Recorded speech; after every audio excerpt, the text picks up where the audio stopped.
I was reborn back in the 80s. I deliberately brought my female colleagues from the same department to tour the new house. I walked in on my fiancé and his white moonlight lying disheveled on the new bed. To quell the scandal, my well-born fiancé married the temporary worker. His white moonlight, the new home and the wedding ceremony. Everything was for a different bride. The one he truly loved even flaunted it in my face. The status of Mrs. Gu, the prestige. And this life of luxury, it's all mine for the rest of my days. Jingxi, you've lost to me for 2 lifetimes now. How pathetic. So, she was reborn too. But so what? I've been called Mrs. Gu for decades. Now, I just want to be Jingxi again. On the day I returned, I stood there in a daze before the factory gates. I watched the workers stream out after their shift, a bustling crowd with voices rising in a lively din. The ringing of bicycle bells came in one wave after another. Like a gentle breeze, it drifts through the bustling crowd. The factory's public address system is announcing the time. It is now exactly 12 noon. Let us prepare for the upcoming National Day. I pinched myself. Ouch, the pinch hurt. So, this is all real. My middle school classmate and close friend, Lu Pei, walked up to me. Let's go, Jingxi. The cafeteria is definitely packed by now. I grabbed her arm abruptly. Lu Pei, did Gu Changfeng and I get our marriage license?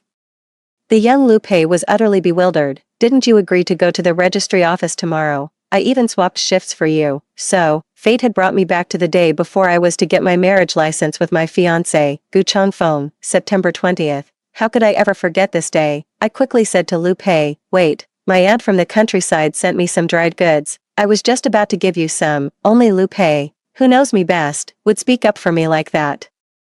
How did your aunt treat you back in the countryside? She's only being nice now because she sees you've married well. A sharp, confident female voice came from behind me. Jingxi, we're all in the same department. How can you play favorites like that? We turned around and saw that it was Chen Bijuan and a few other female workers from the same section. Lu Pei clicked her tongue in annoyance, wanting to stand up for me, but I held her back. Then let's all go together. There are still some walnut cookies at the new place. I can share them with everyone. In our past life, Chen Bijuan was my arch-rival. We battled for the top spot in the production rankings for 3 straight years. She's always been a whirlwind of energy, and we've never really seen eye to eye. These days, her words are even more laced with barbs. I heard Gu Changfeng has managed to collect all 4 of the major items. Some folks in the factory district have the connections but not the tickets, while others have the tickets but lack the connections. This time, we're riding on Jingxi's coattails. Perfect chance to see something extraordinary. Just wait. I'll make sure you all get an eye-opener. 12:15 in the afternoon. It was lunchtime. The dormitory building was a hive of noise and activity, with the smell of food wafting from every door. As I opened the dorm room door, I could already hear the sounds from inside. The hand holding the key trembled so violently it nearly dropped it. Lu Pei heard it too, her face a picture of astonishment. Being tall, Chen Bijuan heard the noise and immediately thought it was a burglar. In one swift move, she stepped onto the flower pot on the windowsill and peered inside. His face flushed crimson as he shouted, "You shameless wretch." A stool crashed over inside the room, and I flung the door open. Gu Changfeng swiftly yanked his trousers back up to his waist. His torso was clad only in a torn vest, her hair was disheveled, and her gaze was evasive. Wu Yu's shirt buttons had popped open, she couldn't fasten them, no matter how she tried. A large expanse of pale skin was exposed, marked with clear finger imprints. The room was so small, I ended up seeing things I was meant to see, and things I definitely wasn't. Even though I thought I was prepared, I just leaned against the door. Speechless for a long moment, Gu Changfeng spotted me and hurried over. "Jingxi, it's not what you think." Wu Yu let out a terrified, piercing scream. Gu Changfeng, who was halfway out the door, stopped in his tracks. He turned back, frantically grabbed the mosquito net, and threw it over Wu Yu's head. Lu Pei snatched the thermos flask from the corner, unscrewed the lid, and hurled the scalding water at Gu Changfeng and Wu Yu. "You shameless wretches, bastard." Inside, shouts of abuse and cries of agony mingled together. The few female workers who had followed along covered their faces and fled into the distance. Chen Bijuan was so furious she started cursing. "Go get security and the male workers, quick. There are thieves in Jingxi's new house. It's a pair, a man and a woman." 3. When security heard I was the one in trouble, the department head and even the deputy factory director rushed over, only to witness this scene. Lu Pei ordered the security department to arrest them all on the spot. "Aren't they thieves? Stealing someone's spouse, carrying on an affair, doesn't that count as theft?" The deputy factory manager frowned and snapped, What business does an unmarried young woman like you have getting involved in this? To everyone's surprise, it was Chen Bijuan who spoke up, her finger jabbing towards Gu Chongfeng like a fire poker. Director, you can't just let this slide because Gu Chongfeng was transferred here from Beijing. This is Jingxi's new home. They're getting their marriage certificate tomorrow, and their wedding is on National Day. All eyes turned to me, pale as a ghost, and to Gu Chongfeng, who stood there in stony silence. Gu Chongfeng's head snapped toward me, his eyes blazing with fury, his fists clenched tight. I shook my head, a lump of emotion choking my throat. No marriage license, no wedding, and I don't want this new apartment either. With that, he turned to leave. Gu Chongfeng quickly stepped forward and grabbed my arm. To an onlooker, it might have seemed like an apologetic plea to stay, but in reality, he spoke with a firm, low voice by my ear. Jingxi, don't be so petty. Whether we get married or not is irrelevant, but you have to cooperate with me and smooth things over. Otherwise, how will you ever hold her head up again? My eyes widened. He's always looked down on me. He didn't even offer a half-hearted apology. His mind was completely preoccupied with how his precious white moonlight would manage. But wasn't the whole point of bringing people here to stir up trouble? I took a deep breath and feigned ignorance and hurt. So you want me to cover for you, or did you mess up? And now this woman has something on you. Are you willing to sacrifice yourself just to protect her? Did he really think I'd be as timid and weak as in my past life? Quietly helping him sweep things under the rug. Well then, I'll just have to see how Gu Chongfeng chooses between himself and his white moonlight. Gu Chongfeng stared at me in disbelief. Everyone exchanged uneasy glances. The deputy factory director shot Gu Chongfeng a discreet, meaningful look. Chongfeng, think carefully before you speak. If there are extenuating circumstances, the factory can still try to plead for leniency on your behalf. Wrapped in the quilt, Wu Yu began to plead through her tears. Chongfeng, save me. Gu Chongfeng shot me a hateful glare, hesitated for a long moment, and finally forced the words out through gritted teeth. I was drunk. I have no idea how she ended up in my bed. Believe it or not, I don't care. Everyone was stunned by those words, including the beloved Wu Yu. The usually upright Chen Bijuan completely lost it on the spot. Director, be reasonable, will you? Gu Chongfeng has legs, doesn't he? He could have just run away. Then she pointed at Wu Yu, who was trembling with fear on the bed. And her, did some beast do this to her? Couldn't she even cry out? Wu Yu's disheveled hair covered her pale little face, but could not hide her swollen lips. Gu Chongfeng's eyes were filled with pity and heartache, but forced to clear his own name first, he could only steel himself and turn his face away. Then he grabbed my hand, putting on a show of solemn earnestness. Jingxi, you have to believe me, I was drunk. I really don't know what happened, but the venomous hatred in his eyes, I saw it all too clearly. Then, I broke down, covering my face. Gu Chongfeng, could you at least try to be decent? No one here is blind, and no one is a fool. However much she pressured you, if you weren't willing, how could she have entered the bridal chamber and shared the marriage bed? Gu Chongfeng looked up in alarm. He was met with the profoundly contemptuous gazes of everyone present. That's right, I didn't just expose Wu Yu. I'm going to expose him for who he really is. In my past life, I was the one who covered for him, but after we married, he blamed every single mistake on me. It was either enduring his long-term emotional neglect, or being subjected to his utter humiliation in front of others. He would either stay out all night, or deliberately leave traces at home for me to find. Proof that he and Wu Yu were still together. In this lifetime, I refused to put up with it any longer. 4. Jingxi, you, stop lying to me. I couldn't hold back and burst into tears. Lu Pei grabbed a broom and swung it at Gu Chongfeng. Let go of Jingxi. To my surprise, Chen Bijuan shielded me, pulling me back. Gu Chongfeng, you're fooling around with another woman before the wedding, and in your fiancé's new home, no less. Think the security department can't touch you? My brother's with the police station, he'll deal with you. The deputy factory director had to act with caution, ordering the security department to take Gu Chongfeng and Wu Yu away first. In full view of everyone, Wu Yu threw her arms around Gu Chongfeng like a moth drawn to a flame. Chongfeng, didn't you always resist this? Your father arranged your marriage to Jingxi to repay a debt of gratitude to his old comrade in arms, didn't he? Why do you have to be a tool for your parents' compensation? We're the ones truly in love, so why is everyone calling it stealing? Wu Yu lay weeping on Gu Chongfeng, her tears falling like pear blossoms in the rain, clinging to him like ivy winding around a great tree. I don't blame you for wanting to protect yourself. I just don't want to see you get fooled by Jingxi. She married you with ulterior motives. If she truly cared about you, why would she bring all these people to corner us? For a moment, Everyone exchanged uneasy glances, their expressions a mix of shock and suspicion. Gu Changfeng held Wu Yu in his arms, but his eyes widened with sudden understanding as he glared fiercely at me. I was so furious I felt dizzy, and even my cursing came out in a stutter. You have no shame. Are you really going to accuse me of being too conveniently here? The deputy factory manager cursed under his breath several times.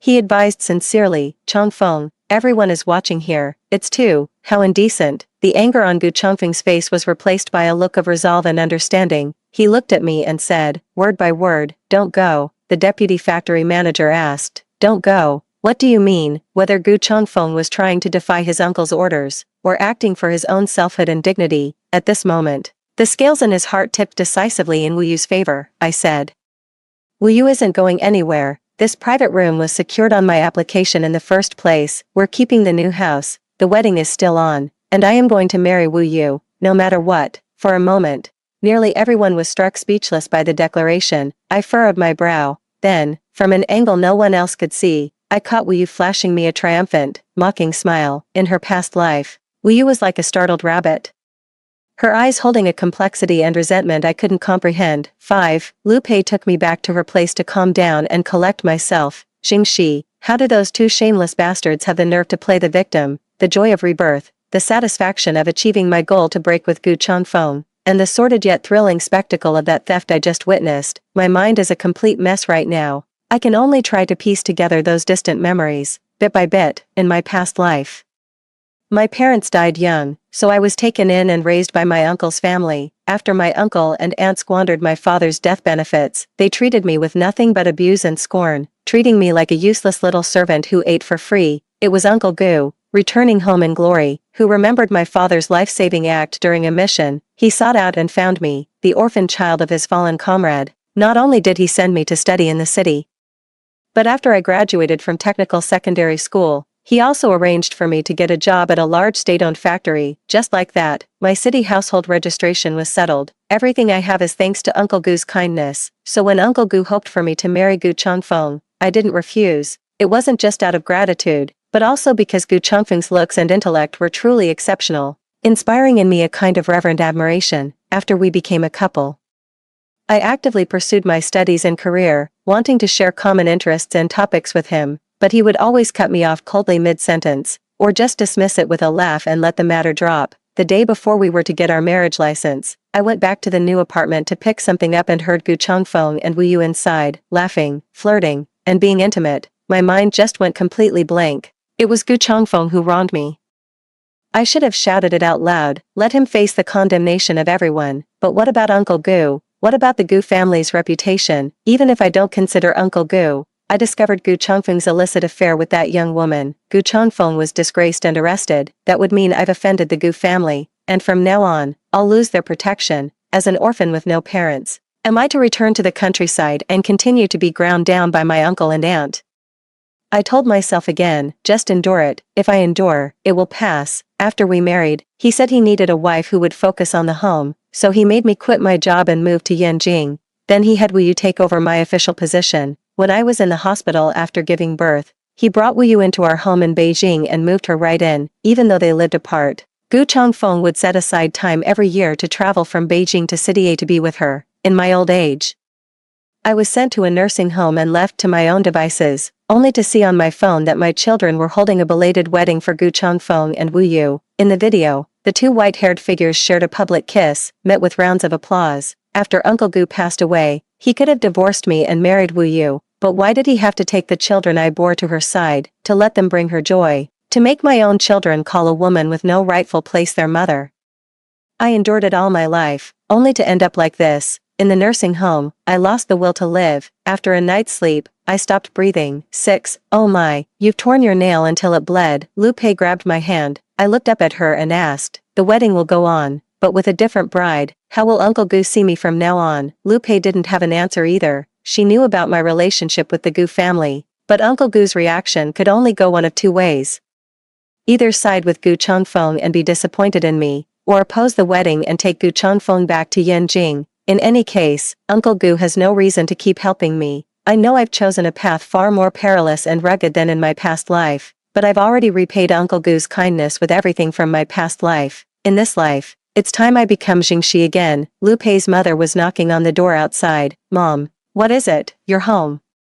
How come I heard that Gu Changfeng was fooling around with a temp worker in the wedding suite, and you went and threw boiling water on them? What does that have to do with you? When Lu Pei's mother opened the door and saw me sitting on the bed, she immediately became flustered. Oh, Jingxi is here too. The news about Gu Changfeng and Wu Yu spread through the entire factory compound like wildfire in a single afternoon. For the conservative and simple folk of the 1980s, this matter was a tremendous shock to their sensibilities, caught red-handed, and yet it ended like this. How could people not talk? Lu Pei's mother brought up something I hadn't anticipated at all. Jingxi, your uncle and aunt are on their way to the wedding. What are we going to do? In my previous life, I was already old and frail. How could I possibly remember my long-deceased uncle and aunt? Lu Pei grew tense.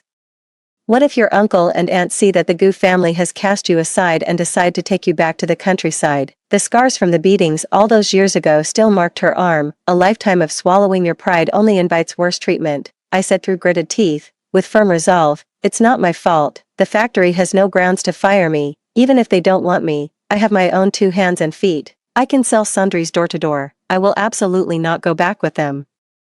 7. The next day, I started work. I hadn't touched a machine in decades. The moment my hands made contact, I was filled with a surge of excitement and emotion, but my skills and knowledge of the process had long since grown rusty. I fumbled around like a complete novice, watching Lu Pei operate the machine from the sidelines. Lu Pei moved with brisk efficiency, her posture sharp and alert, finishing a round of work in a flash. Chen Bijuan stood behind us, wearing a work cap with her hands in her pockets. Jing Dai, what's going on today? You're really dragging your feet. I didn't say a word. Lu Pei shot her a glare. Some people will stop at nothing to come in first. Chen Bijuan frowned. What nonsense are you talking? Aren't you the one talking nonsense? It happened just yesterday at noon, and by evening the whole factory knew. I bet the whole city knows by now. Chen Bijuan protested. How could I possibly do such a thing?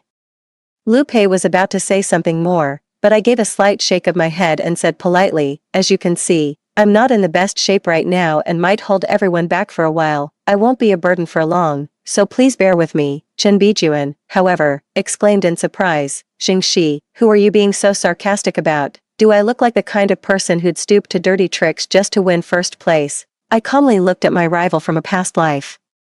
The one I never got along with, Chen Bijuan said defiantly, her neck stiff. I just came to see how you were holding up. None of the girls in our department who are about to get married have ever suffered such a huge humiliation. She suddenly pulled out a handful of candy and shoved it into my hands. Take it. What I want is a fair and square competition with you, not relying on connections, backdoor deals, or doing anything underhanded. With that, she turned and ran off into the distance.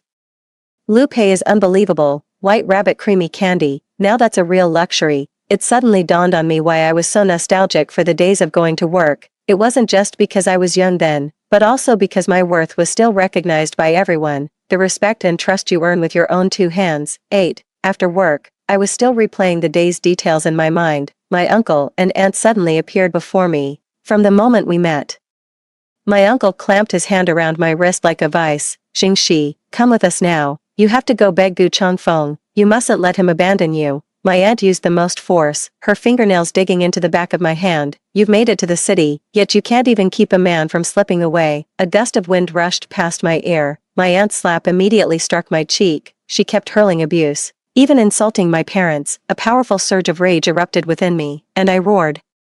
Shut up, you have no right to speak of my parents. If even one of my parents were still alive, would you dare treat me like this? My aunt had just been hitting and cursing at me, and my uncle hadn't uttered a word. Now, it was as if he'd finally snapped out of it. Jingxi, one must not be ungrateful. We raised you. What gives you the right to say we can't make decisions for you?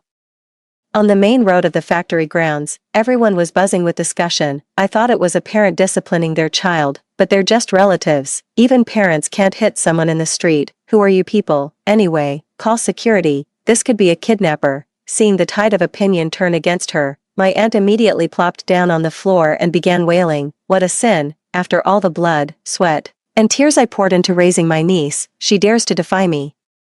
My gaze swept coldly over my aunt, who was now throwing a tantrum on the ground, and fixed directly on my uncle, who maintained a semblance of composure. Uncle, are you trying to force my hand today, to make me lay all my cards on the table? Uncle's eyes darted around nervously, his large hands flailing about. What nonsense are you talking? We're doing this for your own good. How is that forcing you? I rolled up my sleeves and trouser legs, revealing the old scars and bruises from past beatings. Is this your proof of looking out for me? My uncle hurriedly stopped me. Don't look, Xingxi. Even if you're angry with us, you shouldn't lift it up for everyone to see. I said loudly. You felt free to hit me right in front of all those people. I was just a child when my parents died. What kind of care could you possibly have given me out in the countryside?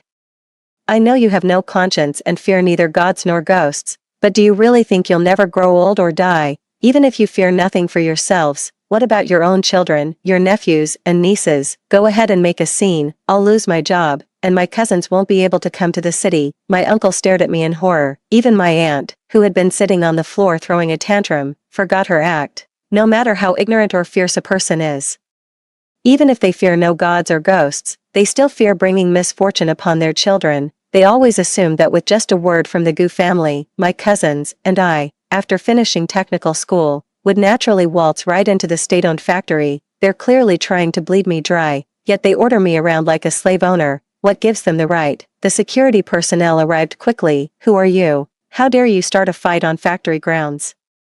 My uncle adopted a posture of humility towards me that I had never seen before. Xingxi, you're marrying into the Gu family of Yanjing. Our whole family is basking in your reflected glory. With that, he actually slapped himself across the face several times. That's Yanjing we're talking about. Your aunt and I have hardly ever been to the city in our whole lives. The city is truly wonderful. You can't cut off your younger siblings' future prospects.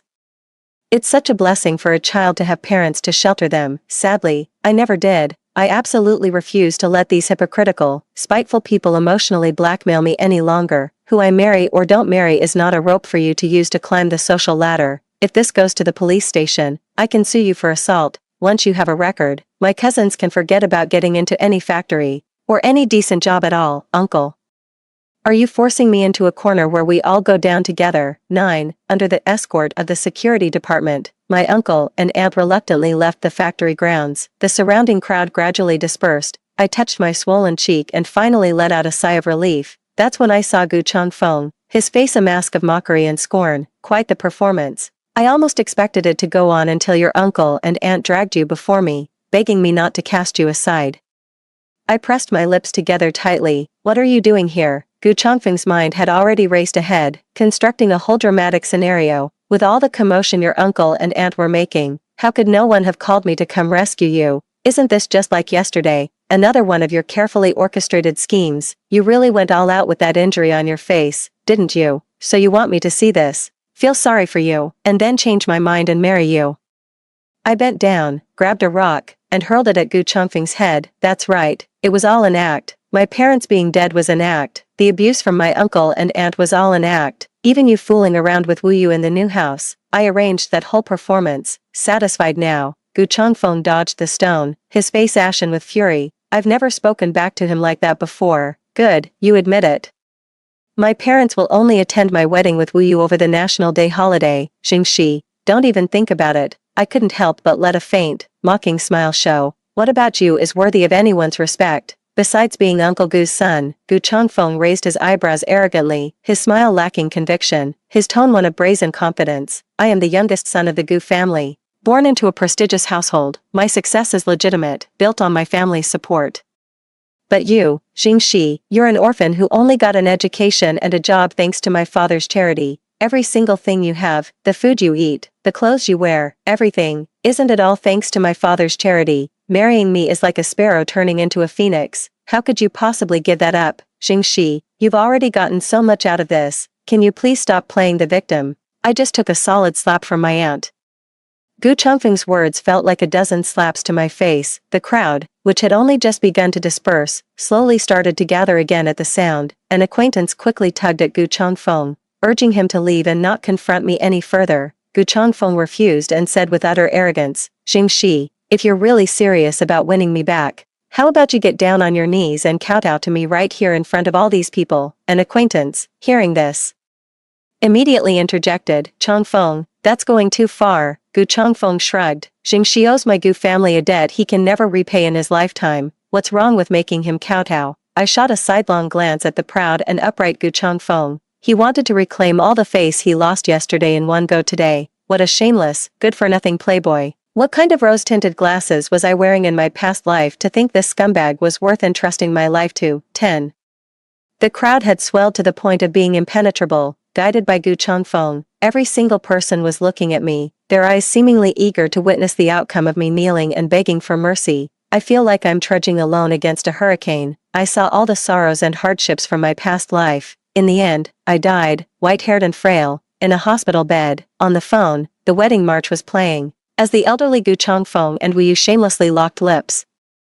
The pacemaker emitted nothing but a cold, mechanical tremor. I've already spent a lifetime repaying the Gu family's kindness, and even enabling Gu Changfeng and Wu Yu's illicit affair. Gu Changfeng had his face turned, chatting and laughing with an acquaintance while waiting for my cowardly knees to hit the ground. Smack! I swung my hand and slapped him across the side of his face. The people around us gasped and took a few steps back. Gu Changfeng snapped out of it, furious, and tried to slap me back, but Lu Pei whacked his head aside with a broom. Then, Chen Bijuan came from behind and kicked me square in the back. Gu Changfeng was sent sprawling past me. Gu Changfeng, you son of a bitch. There are no slaves in China. Who the hell do you think you are? Ordering someone to kneel. I had already broken down and started crying. Gu Changfeng, who had been seething with anger just moments before, was suddenly at a loss for words. Jingxi.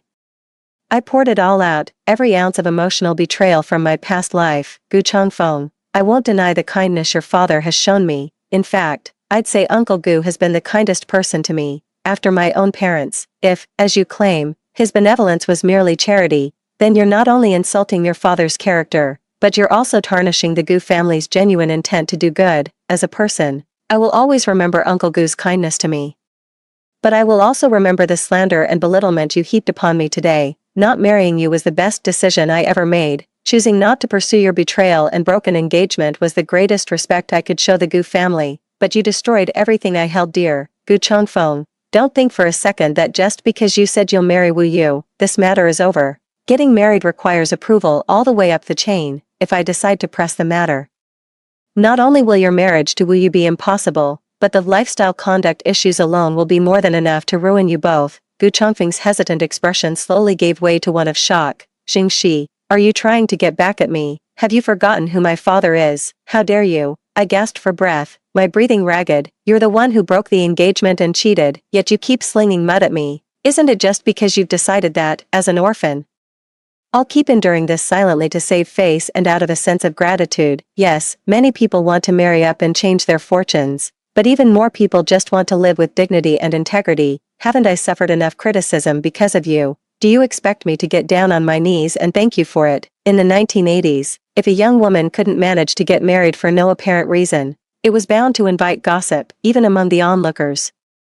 There were those who saw things clearly. What, playing the victim? I think Jingxi is genuinely pitiful. What's wrong with being an orphan? Does that mean she deserves to be treated so horribly by your Gu family? I slowly looked around, seeing a mix of familiar and unfamiliar faces. Lu Pei suddenly threw her arms around me. Chen Bijuan couldn't help but start cursing loudly. Gu Changfeng, who the hell is your father? What kind of man raised a son as despicable as you?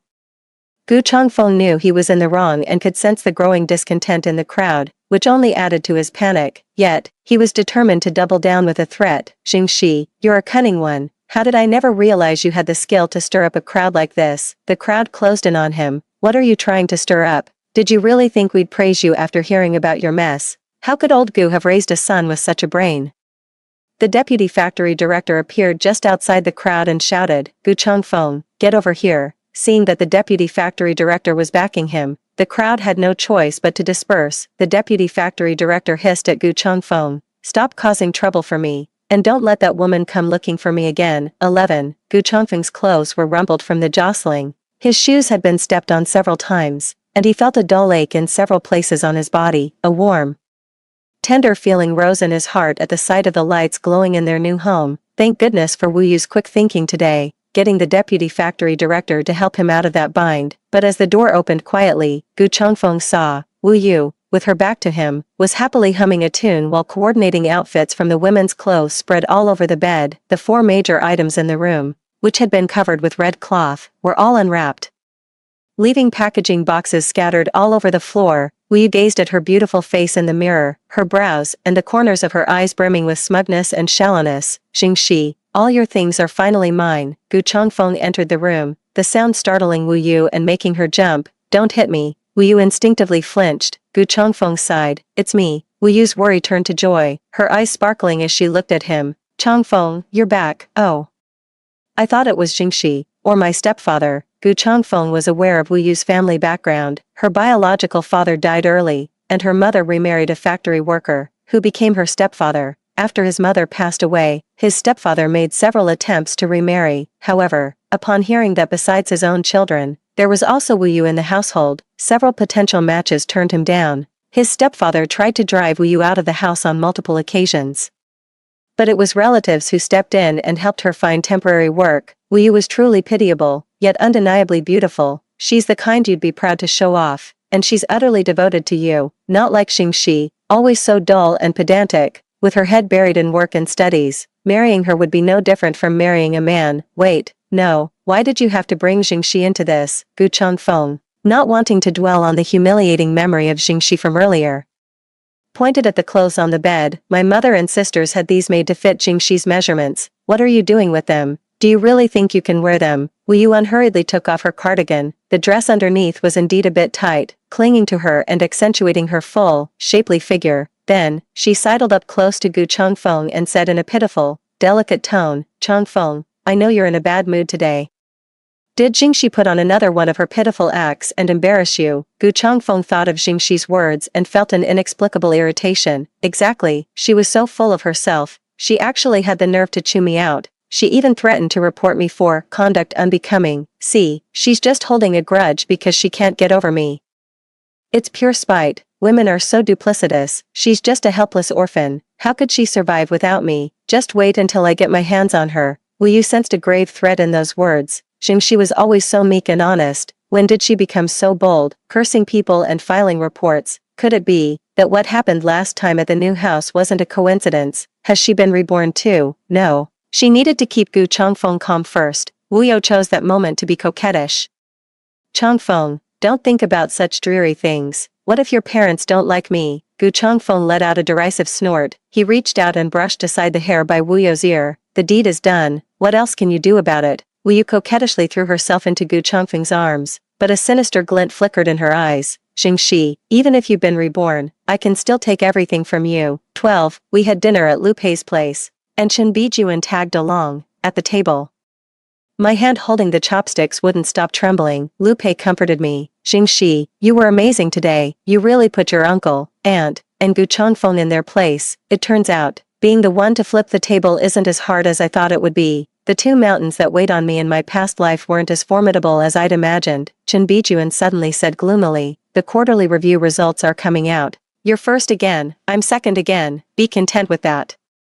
Lu Pei rolled her eyes. You helped Xingxi today, so I thought you changed, but you're still picking on her. Chen Bijuan put down her chopsticks and looked at me seriously. The factory has a quota every 3 years for promotions to study in Yanjing. The most important criterion for selection is your performance ranking. Since I joined the factory, I've held the top ranking for 3 years straight. How come it's your turn the moment you show up? I made some inquiries later. You, Xingxi, have connections with influential people in Yanjing. How could I not be resentful? I asked. So you think the factory gave me the top ranking as a favor, just because I'm going to marry Gu Changfeng? Chen Bijuan said sullenly. A lot of people have said that these past 3 years, Gu Changfeng made such a scene by breaking off the engagement, yet the factory still gave you the top spot. That just shows you've got real skill. I retorted. Bijuan, we've worked side by side in the same department for 3 years. Don't you know what I'm capable of? Chen Bijuan pursed her lips, but chose to apologize in the end. I'm sorry, I shouldn't have made such narrow-minded assumptions about you. It's just, I really hate the feeling of losing.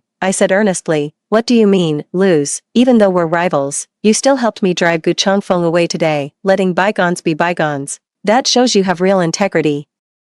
You're one of the few people who's actually helped me all this time, Chen Bijuan, just for how you've treated me. I'd gladly give you all the rewards. Chen Bijuan was deeply moved, her eyes welling up. Who needs you to give me anything? Let's just have a fair competition. Alright, it's a deal. In my past life, I was married off to Yanjing. This time around, I should live differently. I will rely on my own abilities to earn a promotion to Yanjing. 13. Chen Bijuan is a wonderful girl. It was during the department's awards ceremony for the previous quarter's performance review. Seeing me take first place again, many of the women in the department offered only scattered applause, their expressions a mix of confusion and bewilderment. It was Chin Bijuan who started the applause, and only then did the others join in. But when we got back to our workstations, everyone was stunned. My workstation was completely trashed, and all my tools were destroyed, at the scene of the vandalism. A red banner was posted that read, "Playing both sides, ha, isn't that an automatic signature? There's no surveillance in this day and age, and no one was around when it happened, excluding everyone who was present. Who else could it be but the one person I've had recent conflict with? Will use unnecessary move really gave my complaint an extra boost. This time, it wasn't just me filing a complaint. The girls from the same department, along with other colleagues who couldn't stand it anymore, all signed a joint petition. Gu Changfeng wasn't even originally from the factory, but he still got a demotion. The factory revoked Wu Yu's temporary position and gave her a good talking to. Wu Yu couldn't have cared less. The very next day, she moved straight from the women workers' dormitory into their new home, living together openly and without pretense. They said the marriage application was being processed, and the wedding was set for National Day. Since she was no longer a factory employee, she was no longer under the factory's jurisdiction. After I get married, I'm off to Yanjing, a measly temporary job at the factory. I'm not even interested. This really got under a lot of people's skin. The relative who originally got her the factory job was mortified beyond belief. They cursed Wu Yu as a troublemaker, saying she'd brought nothing but scorn upon their whole family. Just then, I was called into the factory office. I thought it was about the report and that I was going to be held accountable. To my surprise, the factory director handed me a transfer order. In my past life, it was only because I married Gu Changfeng and went as a dependent that I received this transfer order to Beijing. I already reported Gu Changfeng, so how did this end up with me? Factory manager, is there some mistake? The factory manager explained with a smile, no mistake, this is exactly what old Mr. Gu intended. Whether Uncle Gu is trying to compensate me or smooth things over, it all boils down to protecting Gu Changfeng. Director, I can't accept this. I haven't earned it. Xingxi, think it over again, please. Hey, don't run. 14. I walked down from the office building, my mind in turmoil. Wu Yu sprang out of nowhere and shoved me hard. I didn't fall, just stumbled a bit. You bitch, did you get reborn too? Wu Yu stood with her arms crossed, her gaze venomous, as if she wanted to skin me alive. This was a far cry from her previous life's act of feigned magnanimity, which hid a needle in the silk. I have no idea what you're talking about. Whether she's been reborn or not, I don't care. I've already given up on Gu Changfeng, so why should I waste my breath on her? Wu Yu let out a cold snort. Xingxi, you're such an incredible actress. In your past life, you played the tragic, virtuous wife and mother, making Gu Changfeng suddenly remember your goodness only after you died. And you're still acting now. If you weren't reborn, how could you have brought people to the new house to catch us in advance, or reprimanded Gu Changfeng in front of so many people? I glanced at a few windows on the building not far away. So you can act shamelessly, but I'm not allowed to run into you, is that it? Wu Yu was furious. You're still pretending. Don't you dare think you can play hard to get and steal Gu Changfeng back in this lifetime. I came back 2 months ago, and I've had Gu Changfeng completely under my thumb, body and soul. The title of Mrs. Gu, the status, the lavish lifestyle, it's all mine for life. Xingxi, you've lost to me for 2 lifetimes now. How pathetic, no wonder. Last time at the new house, she kept her cool. With just a few words, she swayed the indecisive Gu Changfeng to her side. Since you're destined to be a loser, why not give me one last gift? She pulled out a thin blade and swiftly drew a cut across her own hand. Then, like a madwoman, she charged straight at me. I backed away quickly, until I rounded a corner and bumped into a passerby. It was Chen Bijuan and another tall, handsome young man. Wu Yu dropped the razor blade on the ground, his hands covered in blood, wailing in agony. Help, Xingxi is trying to kill me. 15. Just then, Gu Changfeng came running from a distance. Wu Yu, what happened? With tears streaming down her face, Wu Yu leaned weakly into Gu Changfeng's arms. Changfeng, you have to protect me. It was Xingxi. She had a razor blade and said I was trying to seduce you. She wanted to slash my face. Gu Changfeng glared at me in anger. Was it you? I raised an eyebrow. I even hit you out in the open. Do you really think I'd need to sneak around to scratch her face? How dare the two of you show your faces? Gu Changfeng looked me over before saying, Wu Yu, could this be a misunderstanding? Xingxi wouldn't dare do something like this. Wu Yu wore a look of utter shock. I twisted the knife. However, I was the one who wrote the anonymous report on both of you. Gu Changfeng let out a laugh. So you're dropping the act this time. Going for real revenge. Wu Yu's expression darkened further. Gu Changfeng was nothing but a hot-tempered, fickle, and self-important playboy. I'm not surprised by his erratic mood swings. In a past life, Gu Changfeng cheated on me with Wu Yu. Like many couples, they had their share of arguments and disagreements. Every time Gu Changfeng got upset at Wu Yu's place, he would come home and be all polite and attentive to me. But he found the daily grind of domestic life far too dull. So he turned right back around to sweet-talk Wu Yu. After they made up, Gu Changfeng didn't come home for a while, choosing instead to stay with Wu Yu in a blissful, honeymoon-like state. For decades, this cycle repeated itself. Indecisiveness was his defining characteristic. Now, looking at Gu Changfeng, who's deluding himself into playing the good guy, I'm filled with nothing but helpless contempt. What kind of person I am doesn't matter. What matters is that I'm done with Gu Changfeng. Wu Yu, no matter how much more you do, it's all pointless. My gaze shifted back to Gu Changfeng. Keep a close eye on her. Your wedding is approaching. How could Uncle Gu be happy seeing you two so distrustful of each other? Gu Changfeng was taken aback for a moment, then immediately retorted, Xingxi, are you genuinely concerned about me, or are you just using my father's name as a pretext? How disgusting. Wu Yu immediately whimpered in pain. Gu Changfeng tried to soothe her. Hush now.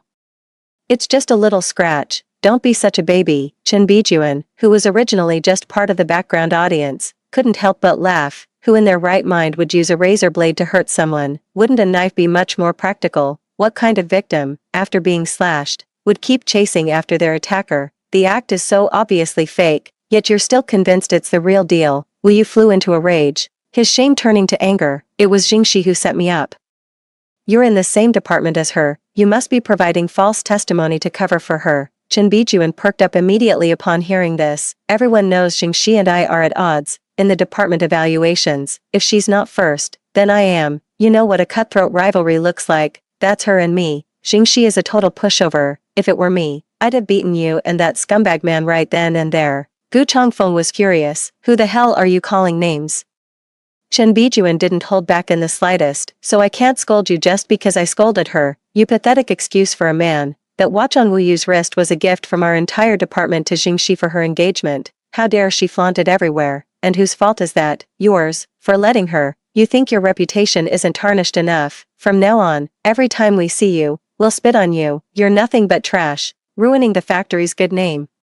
Carried away by the moment, I felt a strong urge to step forward and give them a good kick. The young man, who had been silent all along, grabbed hold of Chen Bijuan. Gu Changfeng pulled Wu Yu along and felt for the watch on his wrist. He couldn't help but glance at me a few times. Bro, don't stop me. I'm gonna spit in their faces. Gu Changfeng quickly pulled Wu Yu away. Serves them right. Chen Bijuan looked up and only then noticed the dense row of trees behind.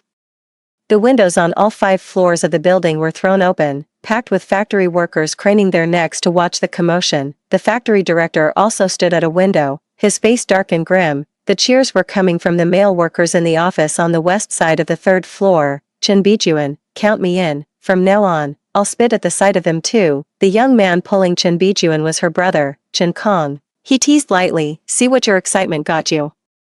Now everyone knows you spit when you're riled up. Chen Bijuan was mortified on the spot. 16. That very night, the deputy factory director and the security department took people to the new house. Wu Yu was still hamming it up. We're getting married on National Day. What's the rush these last couple of days? I also want to report that Xingxi attacked someone with a razor blade. Why are you all laughing? The deputy plant manager didn't want to waste any more words on her and ordered the security team to get on with it. Wu Yu simply leaned back against the doorframe. Don't you dare move. Lay a hand on me and I'll scream assault. The deputy plant manager even had to call in female comrades for backup. Gu Changfeng returned, looking utterly dejected and lost. Upon seeing him, Wu Yu immediately started throwing his weight around. Changfeng, you applied for this apartment. What right do they have to keep us from moving in? The deputy factory director shot Wu Yu a sharp glare, and only then did he fall silent. Changfeng, the factory has its own rules. That apartment was approved as a special case because you were marrying Xingxi. It was based on your status as a specialized talent and her standing as an outstanding key employee. Now, the bride is someone else, and you're being transferred at the end of the year. The factory has made other arrangements for the housing. Gu Changfeng had just left the factory director's office. He knew perfectly well why this decision was made, but Wu Yu absolutely refused. That makes no sense. Changfeng is a special talent, and he was only transferred at the end of the year. What right do you have to deny him a place to stay? The deputy factory director ignored Wu Yu completely and spoke only to Gu Changfeng. Changfeng, a bed has already been prepared for you in the collective dormitory. Wu Yu tugged at Gu Changfeng's arm. Darling, say something. Gu Changfeng coldly shook off Wu Yu's clinging hands. I'll comply with the factory's arrangements. I'll pack and leave today. It's just, there are still so many things in the house we can't move right away. The deputy factory director was brimming with confidence. Don't worry, the security department will put on a heavy-duty lock and reinforce the windows. I guarantee not even a fly could get in. Wu Yu stamped her foot in frustration. Then what about me? A jobless drifter like me. I'll go wherever I'm supposed to go. Can't stay here anyway. After the deputy factory director left, Gu Changfeng went back to his room and started packing his things. Changfeng, why aren't you backing me up? Gu Changfeng demanded indignantly. Why are you picking on Jingxi? Wu Yu was momentarily speechless, instantly switching to a teary-eyed, wounded expression. It wasn't me, it was her. Are you going to put on an act even for me? Wu Yu bit her lip hard, tears about her heartbreak streaming down her face. Gu Changfeng sighed. I know, I didn't help you find your proper place before, and I let you suffer a lot of unfairness, but we're about to get married. You've moved into the new house, you're wearing Jingxi's clothes. You have her watch, what more could you possibly be unhappy about? Wu Yu sobbed uncontrollably. It was Jingxi, she set me up. Gu Changfeng responded with a dismissive laugh. If you hadn't gone looking for her, would she have even thought to scheme against you? Jingxi is rigid, dull, and awkward, but does she really have the nerve to harm someone? Even her sworn enemy, Chen Bijuan, is speaking up for her. Is it just because Jingxi is a good person? Haven't you noticed our reputations in the factory are completely ruined? Wu Yu was seething with resentment. In that moment of hesitation, Gu Changfeng had already packed his bags. Wu Yu latched onto Gu Changfeng. Changfeng, if you leave, what am I supposed to do? Why should the factory just take our new apartment back? Gu Changfeng had reached his limit. Stop your shouting. The decision to take back the new house is my father's will. 17, that night, with nowhere else to go. Wu Yu swallowed her pride and returned to her stepfather's house. She bribed her youngest sister to sneak open the door for her in the dead of night. Her stepfather, thinking it was a burglar, was scared half to death by Wu Yu. The father and daughters shouting and yelling woke up the entire dormitory building. Wu Yu stood with her hands on her hips, shouting angrily, do you think I like this pigsty of yours? Once I marry Changfeng, I'll be living in a grand house in Yanjing. And you'll all be the ones trying to curry favor with me. The next day at work, everyone gathered to gossip. They were all speculating about how the Gu family parents would react upon meeting their prospective daughter-in-law. Wu Yu, the values of the 80s were pure and uncomplicated. Everyone was pretty baffled. How could Wu Yu be so recklessly bold? In truth, the philosophy governing the relationship between Wu Yu and Gu Changfeng can be summed up in two words: steal and snatch. To Gu Changfeng, Wu Yu embodied the steal in the old saying, a wife is not as exciting as a mistress, and a mistress is not as thrilling as the forbidden fruit. To Wu Yu, Gu Changfeng was a coveted prize, a luxury item she could only obtain by snatching him from another woman. In my past life, it was the Gu family's substantial wealth and my role as the stable, dependable homemaker for Gu Changfeng that provided the financial foundation for their affair game. It was the thrill and novelty of it all that kept them coming back for more. Once they finally got married, the forbidden excitement of their affair was replaced by the mundane reality of domestic life. Do they really get to just carry on with their carefree lives? I was lost in thought when the director suddenly called me into his office and handed me an envelope. Inside was a business card for a hotel in City A, built with investment from a Hong Kong businessman. It read, Hotel Room 1001. This is what Mr. Gu asked me to give you. They'd like you to go there tomorrow. But isn't tomorrow National Day? 18. On this day in my past life, it was the day of my wedding to Gu Changfeng. I wore a red shirt and black trousers, both made from newly cut fabric and hastily sewn overnight on the sewing machine the Gu family had bought. My hair was thick, dark, and cut in a shoulder-length bob that looked full of life. Yet when Gu Changfeng saw my outfit, he just let out a cold, dismissive TSK.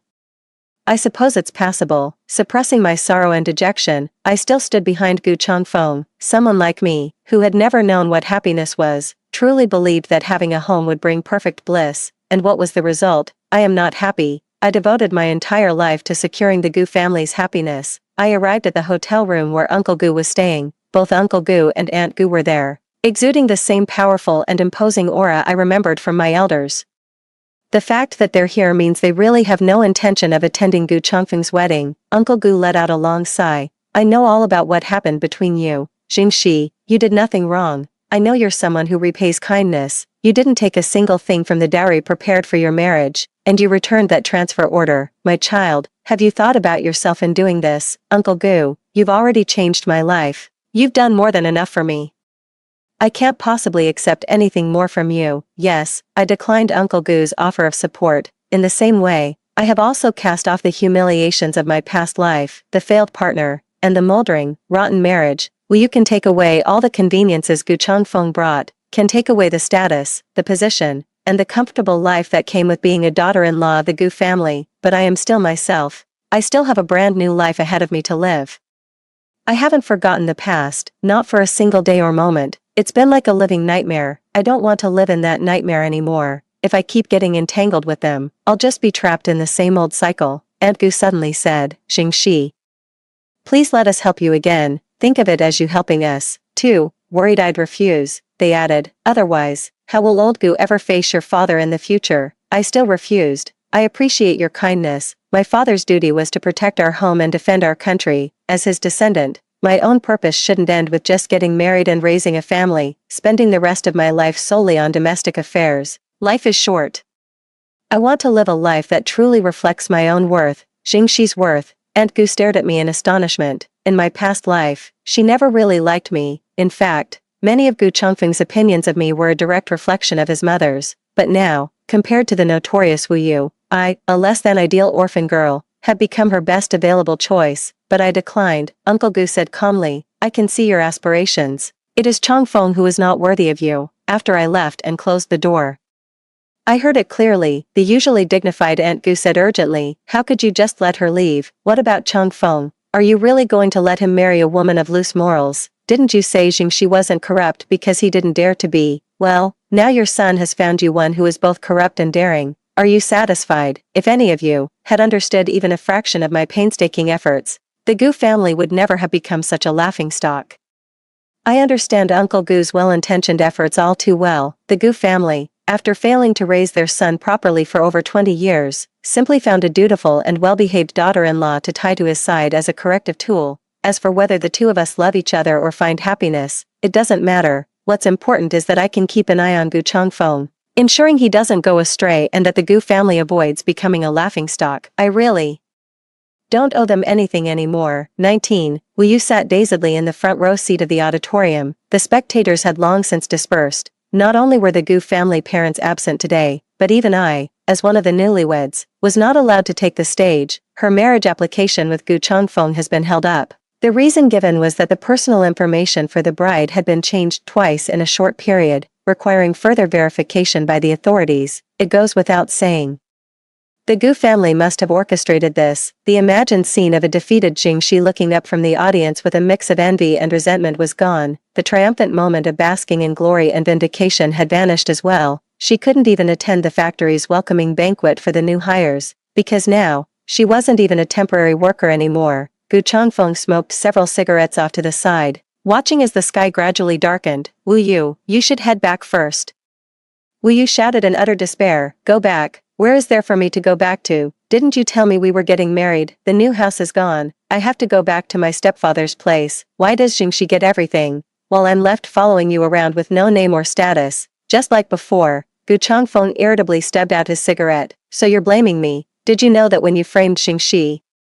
My father saw the whole thing from the windowsill of the factory director's office. It was a done deal. My father would have made me take responsibility for you no matter what. But you just had to go after Xingxi. Wu Yu, I'm really starting to wonder, do you actually like me? Or are you just so jealous of Xingxi that you want to take everything she has? Wu Yu glared at Gu Changfeng with pure hatred. I gave you everything, and you dare to doubt me. Seeing Wu Yu's vanity and jealousy laid bare, Gu Changfeng felt a profound ache in his heart. Thank you for giving me everything. Now, forget about you. Even I can't go back. How could I possibly give up everything for you? Give up Xingxi? The very thought of it struck Gu Changfeng as utterly absurd. 20. Uncle Gu said that since he and Wu Yu were willing to defy the whole world to be together, their bond was surely strong enough to endure the hardships that poverty brings to a marriage.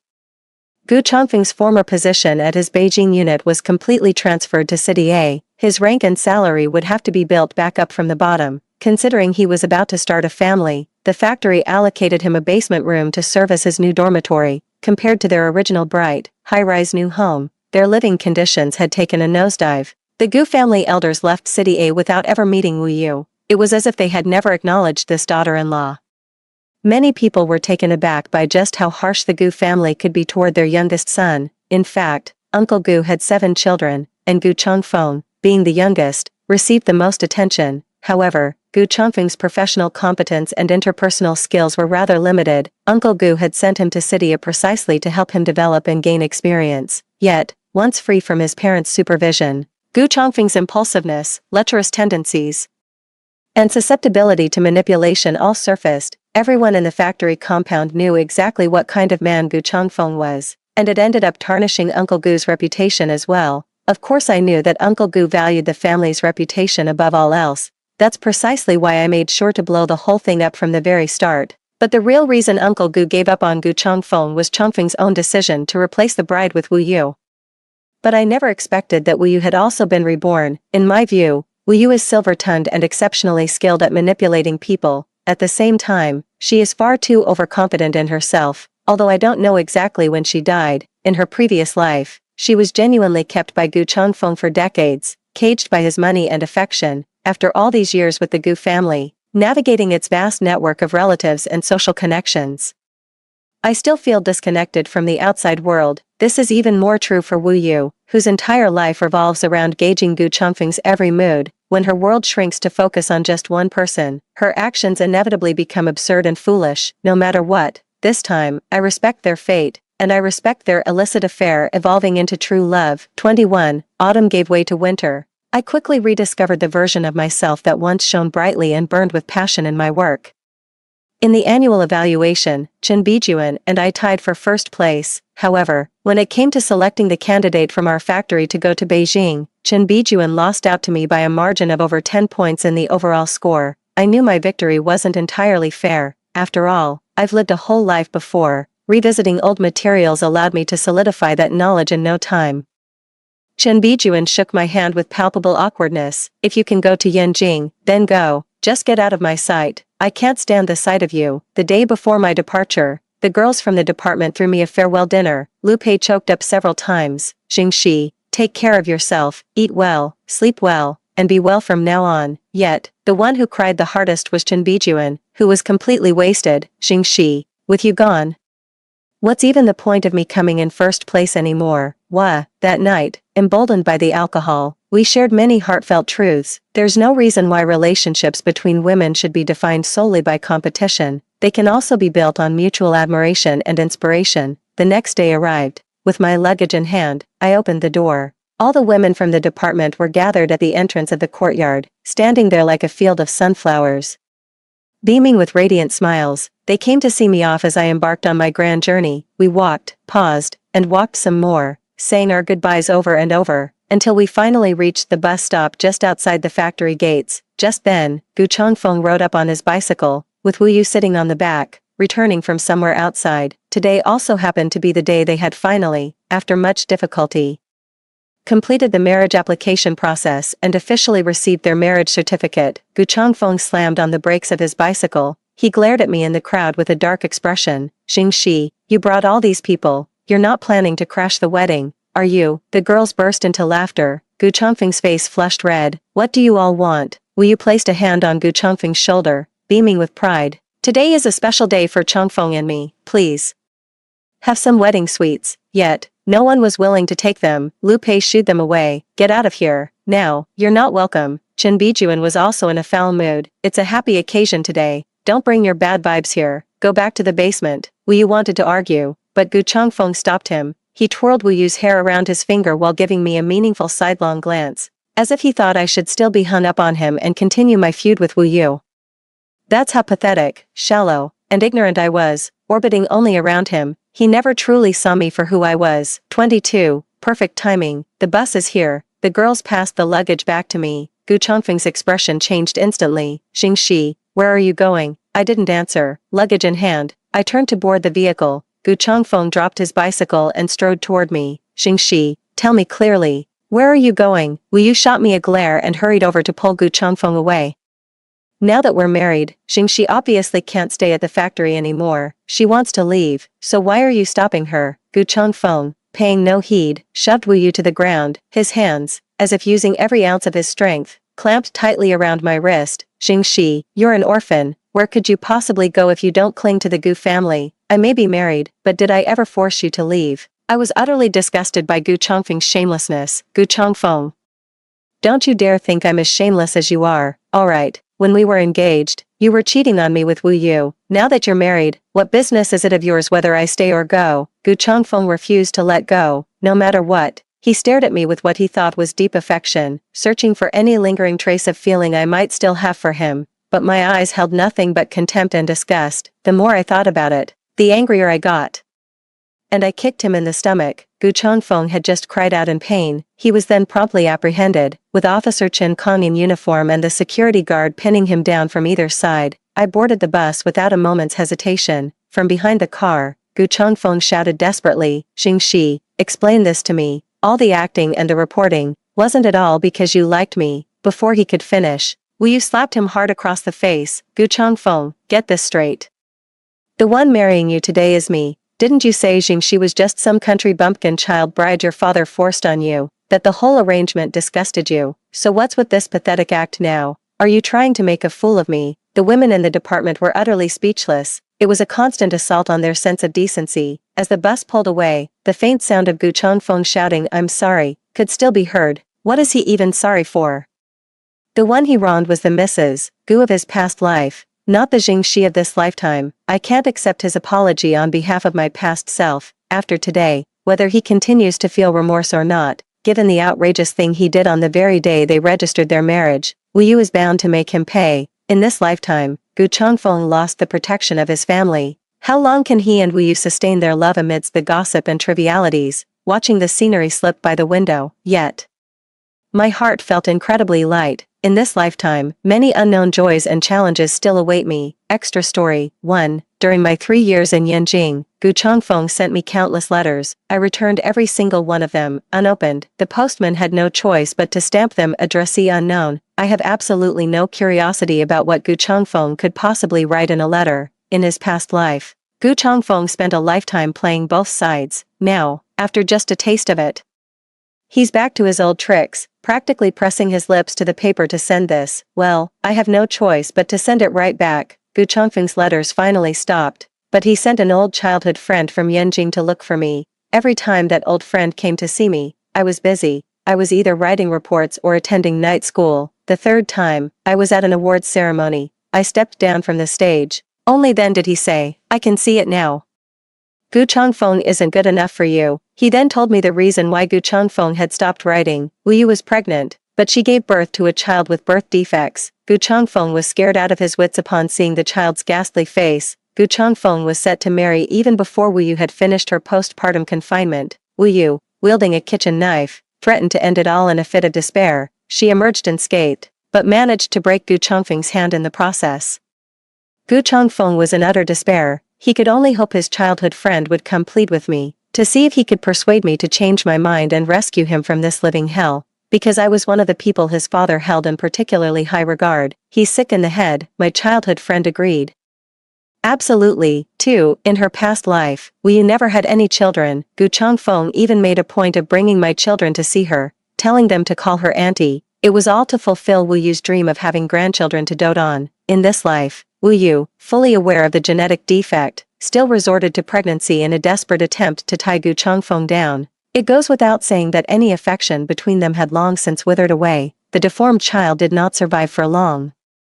After the child's death, Gu Chongfeng fled back to Yanjing without a second thought. His only wish was to break free from Wu Yu, but Wu Yu would never allow it. He traveled north, forcing his way into the Gu family estate. Gu Chongfeng went into hiding. Uncle Gu and Aunt Gu had absolutely no intention of acknowledging this daughter-in-law. Wu Yu directly opened his luggage and tossed a bundle-like object into Uncle Gu's arms. Uncle Gu was so frightened that he fainted on the spot.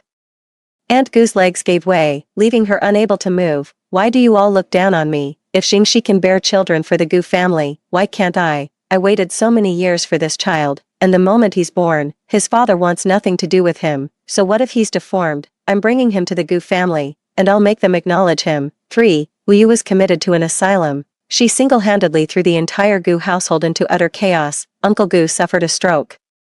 lingered on his sickbed for months, and then passed away. I had just been selected for the government-sponsored study abroad program when I received the news. I went to the cemetery to pay my respects. In my past life, I had called him Dad for a lifetime. 2. The disheveled Gu Changfeng saw me, unable to conceal the flicker of delight in his eyes. Jingxi, I know I've failed you. I cut him off. You've failed many people. Like the man lying here, my father. Gu Changfeng's steps faltered, as if he had been nailed to the cross of filial impiety. In my past life, I believed I was the one who had been failed the most, but when I saw Uncle Gu's tombstone, my heart still took a heavy blow, as if the spine of a mythic, sky-propping giant had been shattered, causing the Milky Way to pour forth and the stars and moon to fall. Uncle Gu's untimely death completely derailed the Gu family's predetermined path. The preeminent Gu Corporation was never established in Yanjing City. With the patriarch's passing, the Gu children scattered, each going their own way. Thus, the Gu family failed to amass the immense fortune they had in their previous life. So even the illustrious Gu family of Yanjing is fated to fade into obscurity. The past is the past, the present is the present. There is nothing I cannot let go of. 4. I am Gu Changfeng, Wu Yu's partner. Gu Changfeng went to the asylum to see Wu Yu. The attendant unlocked the layers of iron bars. The entire hospital felt like a prison. With his father gone and his mother full of resentment, there was no longer a place for him at home. Gu Changfeng was bursting with things to say, yet the only person he could talk to was Wu Yu, who had already lost her mind. Jingxi went to M country. She really is the kind of person my father valued. She managed to secure a government-sponsored placement and even got into university. How did we end up living a life that's fallen so far behind hers? Wu Yu was in the hospital room, combing her hair with her back turned to him. Her movements suddenly halted. Gu Changfeng, are you the one who's sick? What are you doing coming here to tell me all this? Do you think this makes you look devoted? Gu Changfeng was left speechless. Who would have thought the asylum's medication would be this effective? But Wu Yu started his incoherent cursing all over again. The old man never thought much of you. His will is clear. If you dare marry me, you won't get a single penny. How cruel they were, tricking us into going to Bishing to get married. The ceremony was only halfway through when they got the news that Jingxi had died. Dead is dead. Why did you immediately regret it and say you wanted to go back to your home country? Why did they all turn against me, put me in a church coffin and bury me alive? They are truly too cruel. If I hadn't torn you two apart, they would never have been born.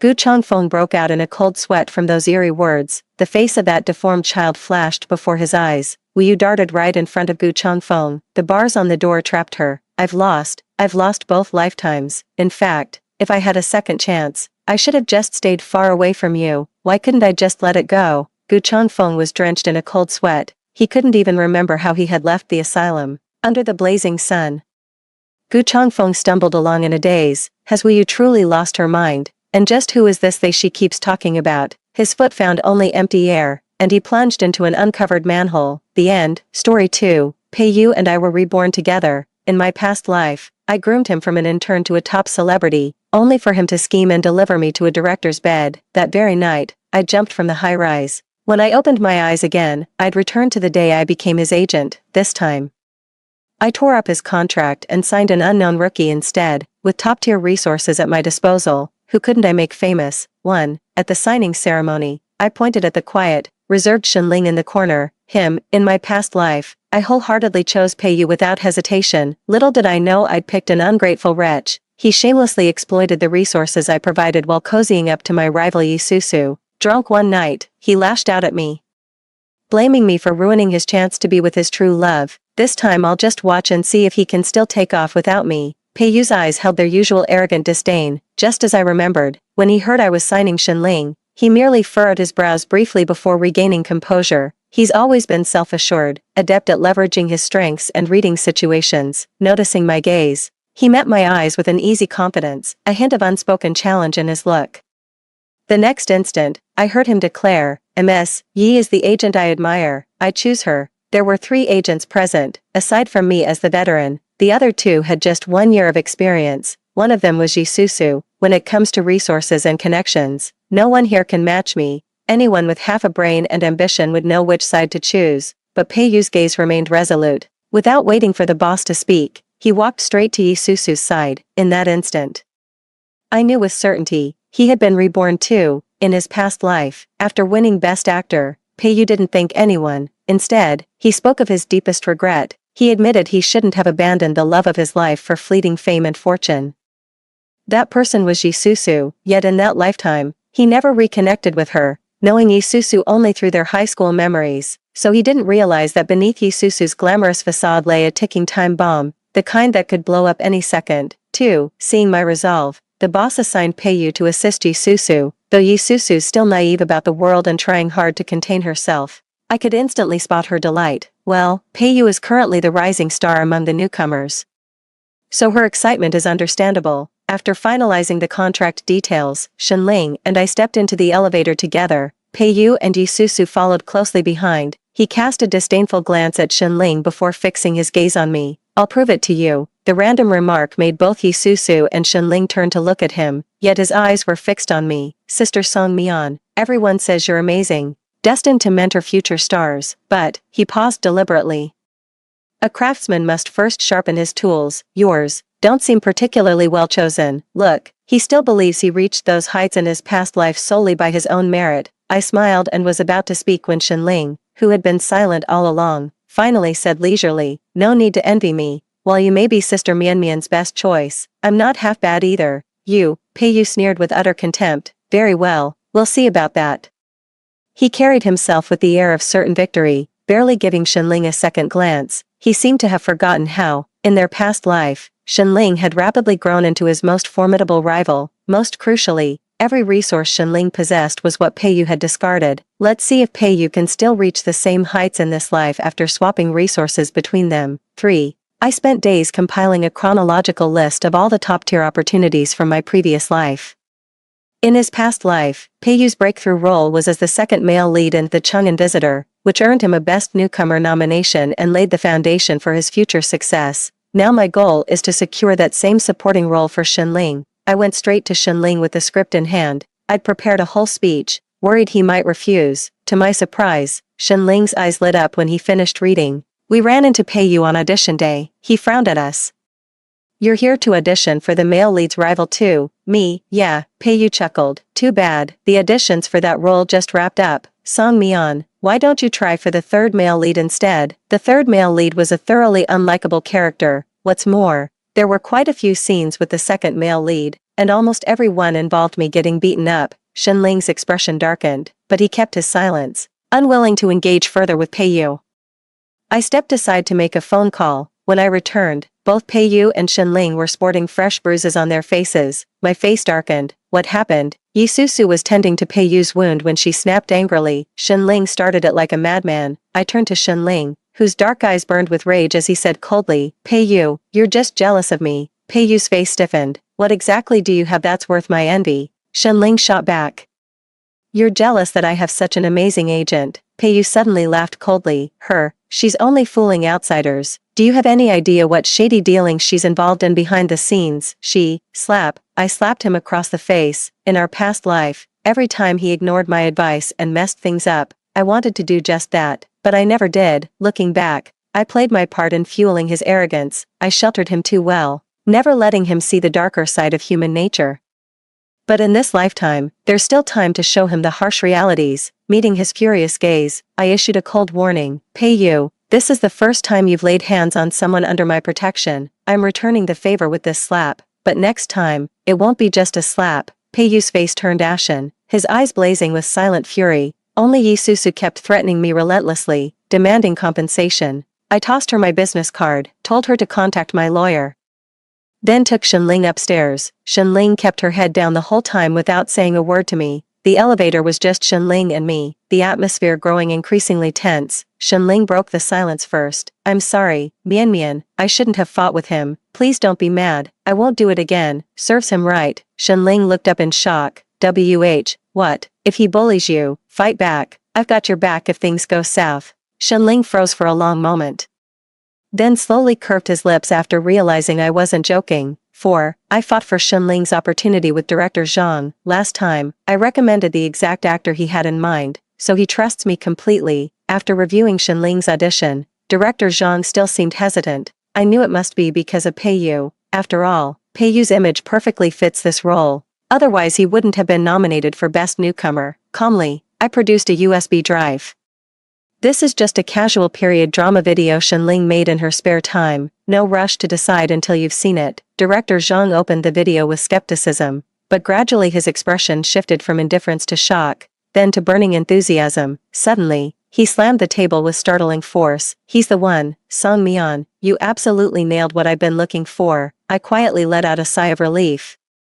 Shenling and I went out for a celebratory meal before heading back to the office. The moment we stepped in, everyone was buzzing about a newcomer from our company landing the male lead supporting role in director Zhang's new film. I was shocked at how fast the news had spread. Someone asked me, Sister Mian, aren't you curious who it is? Before I could respond, they blurted out, it's Peiyu. I knew he'd be the most promising rookie in this batch. Shenling and I exchanged glances. Both stunned. Just then, Yi Susu walked in wearing high heels. Seeing our complicated expressions as we stood there, she deliberately announced loudly, our company's Shenling also auditioned for the male lead's best friend role. What a shame, my Peiyu got it first. The others all congratulated her. Yi Susu smiled and said, it's only because Sister Song Mian didn't choose Peiyu that I got this lucky break. Don't you agree, Sister Song? Snapping out of my thoughts, I looked at her with amused interest. The production team hasn't finalized anything yet. Aren't you celebrating a bit too early? Yi Susu chuckled. Director Zhang is quite pleased with Peiyu, said he's perfect for the male lead's best friend role. Someone chimed in, Song Mian, you really miscalculated this time. You shouldn't have picked Shenling. That's right. Song Mian, Peiyu has what it takes to land the supporting male role. I shook my head. Not him. Yi Susu suddenly laughed. If not Peiyu, could it possibly be Shenling? What a coincidence, it's Shenling. The moment I finished speaking, they burst into uproarious laughter. Shenling's face darkened, looking ready to argue with them. I stopped him and said to Yi Susu, I genuinely advise you not to celebrate too soon, or you'll have a hard time cleaning up the mess later. Yi Susu wouldn't listen to reason. Thanks for the heads up, she said, we're just celebrating a bit early. I shrugged and let her have her way. I thought Yi Susu was just bragging around the office. But she actually spilled the beans to her fans. The fans, assuming Peiyu had the supporting male role locked down, started promoting him. On the day the Chang'an Visitor cast was officially announced, Peiyu's fans were already celebrating. Peiyu also posted on social media.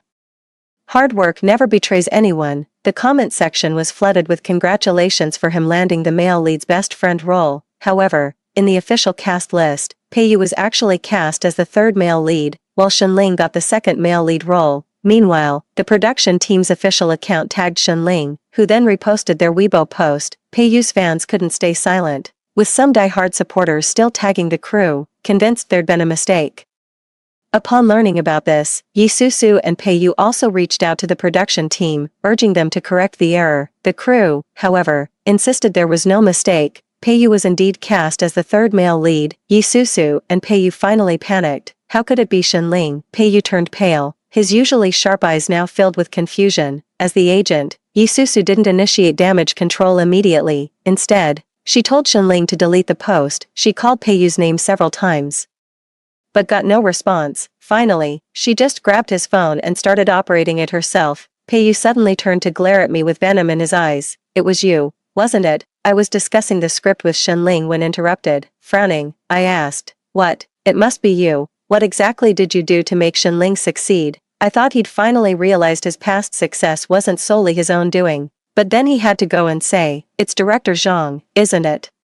Rumor has it you two have a special relationship, that you slept your way into this role. Am I right? White-hot rage surged through me in an instant. Peiyu, if you can't stand losing to someone more talented, just admit defeat. Spreading disgusting rumors because you're sore loser. How vile can you possibly be? In my past life, he took every rumor about me at face value, not only refusing to defend me, but even joining the opposition to mock me. The disgust in his eyes still burns vividly in my memory. Then tell me, how did Shenling land that role? She earned it fair and square. Obviously, him, he sneered, must be his skills that pleased you. That's why you'd go to such lengths to help him. Am I right? Bang, Shenling kicked the chair in front of him, sending it crashing into Peiyu's knees. Peiyu stumbled back instinctively. Before he could steady himself, Shenling grabbed him by the collar and yanked him up. Got a problem with me? Fine, let's settle this like men. 5. Peiyu was already tall, but Shenling stood half a head taller when they stood side by side. Before Peiyu could react, Shenling grabbed him and dragged him away. My heart raced as I hurried after them. Despite his towering 180 centimeters frame, Peiyu couldn't even lift a 50 kilograms actress, but Shenling was different. He could effortlessly carry a 60 kilograms actress in a princess carry. In a fight, Peiyu wouldn't stand a chance against Shenling. I'm worried Peiyu might get hurt. He'd use any injury to stir up drama, and that won't end well for Shenling. By the time I chased after them, Yisusu had already intercepted the group. She threatened Shenling. If netizens find out you assaulted a co-worker right after landing this role, your contract will be toast. Shenling narrowed his eyes. Shouldn't you be dealing with that online mess instead of babysitting him? It's my duty to ensure my artist's safety. Yisusu tried to pull Peiyu away, but Shenling refused to let go. During the struggle, I noticed love bites peeking from Yisusu's collar, trailing down beneath the fabric. Shenling noticed too, scoffing. TSK, she's the one sleeping her way to the top with her manager, yet she's dragging others into her mess. He suddenly let go without warning, turned to me and said, I'm going to wash my hands, get rid of the bad juju. The moment Shenling released his grip, Yisusu rushed over in a panic to check on Peiyu. Peiyu's face remained stormy throughout, and upon hearing Shenling's words, he clenched his fists even tighter. Song Mian, is this the person you signed? What else can he do besides throwing punches? The corner of my lips curled. As long as you'll act for me, that's enough. For some unknown reason, Peiyu's expression suddenly tensed. In my past life, I'd been humiliated before him many times. I'd handled most situations myself. Except that one time when I was drunk, Peiyu was right beside me, yet he remained indifferent when others dragged me away. It was Shenling who rescued me from that man's grasp. Back then, Shenling wasn't famous yet, but he was already a fledgling celebrity. Footage of him fighting in public got leaked online, and he became the target of cyberbullying. With his already scarce acting opportunities, he completely stopped getting any roles. Back then, I confronted Peiyu, demanding to know why he'd refused to help someone in mortal danger. He looked down at me with disdain. A public brawl would ruin my future. Besides, this isn't your first rodeo. Why should I sacrifice my prospects for you? That was the moment I truly saw him for who he was. So callous it chilled me to the bone. From that moment on, I secretly secured opportunities for Shenling and even began preparing termination procedures with Peiyu. Tragically, before the contract could be terminated, Peiyu orchestrated my demise. 6. After that day, I didn't see Peiyu for quite some time. Regarding the role in Chang'an Guest, Yisusu personally came forward to apologize, admitting she'd misremembered. It was indeed the third male lead, though it didn't cause major damage in the end. We still lost a small portion of fans. Yisusu blamed it all on me, never missing a chance to throw shade whenever we met. It was such a trivial matter that I couldn't be bothered to stoop to her level. Before Shenling joined the team, I gave her a thorough rundown of all the do's and don'ts. He didn't listen to a word I said, just gave me those puppy dog eyes. Aren't you coming with me? I've got other commitments. My assistant will join you on set. The assistant was someone I'd trained meticulously. Though not yet as capable as in my past life, handling routine matters was no problem. Shenling had no choice but to drop it. Ever since filming started, Shenling's been texting me daily updates about the shoot. First scene with Peiyu was a fight sequence. That guy's skin is crazy thick. My hand went numb from slapping him, yet he didn't even blink. Second scene together. Another fight. His face was still swollen from last time. I almost felt bad hitting him, almost. So I switched to the other cheek. Mianjia, Peiyu's acting chops are unreal. After 2 weeks of beating him up, he's mastered first aid protocols, taking notes. We were filming by the lake today. My hands were sore, so the director agreed to let me use my feet instead. Well, I might have kicked a bit too hard and sent him straight into the water, but hey, I was the one who jumped in to rescue him. My video assistant forwarded this clip to me. While it's true that Shenling pulled Peiyu out of the water, he accidentally dunked Pei's head back under several times during the rescue. By the time Pei reached shore, he was barely breathing. Shenling looked refreshed and energized. I facebombed. How had I never noticed Shenling could be so petty? This tit-for-tat tension lasted until the third male lead wrapped filming. Shenling even texted me, saying his on-set life had become dull without Peiyu around. Then it suddenly occurred to me. Peiyu appears amicable with everyone, but he's got his own methods. In his previous life, when a young actor accidentally injured him during filming, he publicly forgave the man before the media. Yet later, Peiyu secretly had people target that actor's family behind my back. His actions led to the guy's sister being bullied at school until she couldn't take it anymore and jumped off the rooftop. He confessed this to me himself on the day I died. That night, he drove me to the window's edge. Like a demon, he kept advancing, mentioning that girl, saying she'd chosen the same path as me when cornered with no way out. I had no idea he was pulling these stunts behind my back. I never realized there was such a viper hiding in my own circle. His magnanimous act toward Shenling, probably just setting up some dirty scheme. I made a few calls as precautionary measures. There's still time to fix things if needed. But I never expected Peiyu to act so swiftly. 7. The next morning. My assistant's frantic call woke me. Shenling was being cyberbullied. When I opened the short video platform, my breath caught in my throat. Behind-the-scenes footage of Shenling and Peiyu's acting had been leaked. In the video, Shenling kept messing up take after take, while Peiyu patiently showed understanding every single time. But netizens weren't having it. Seriously, can Shenling even act? The intensity and frequency here. Someone's definitely holding a grudge. Shenling, apologize. Our idol came here to act, not to be your punching bag. How did Shenling, who can't act, manage to steal the supporting male lead role from Peiyu? One after another, these topics started trending. Hashtag Shenling backstory, hashtag Shenling's acting skills, hashtag Peiyu's professionalism, hashtag the longest day in Chang'an unexpectedly trended before wrapping production, putting the entire crew on high alert. Director Zhang was about to call me when I rang him. I asked him for Shenling's audition tape.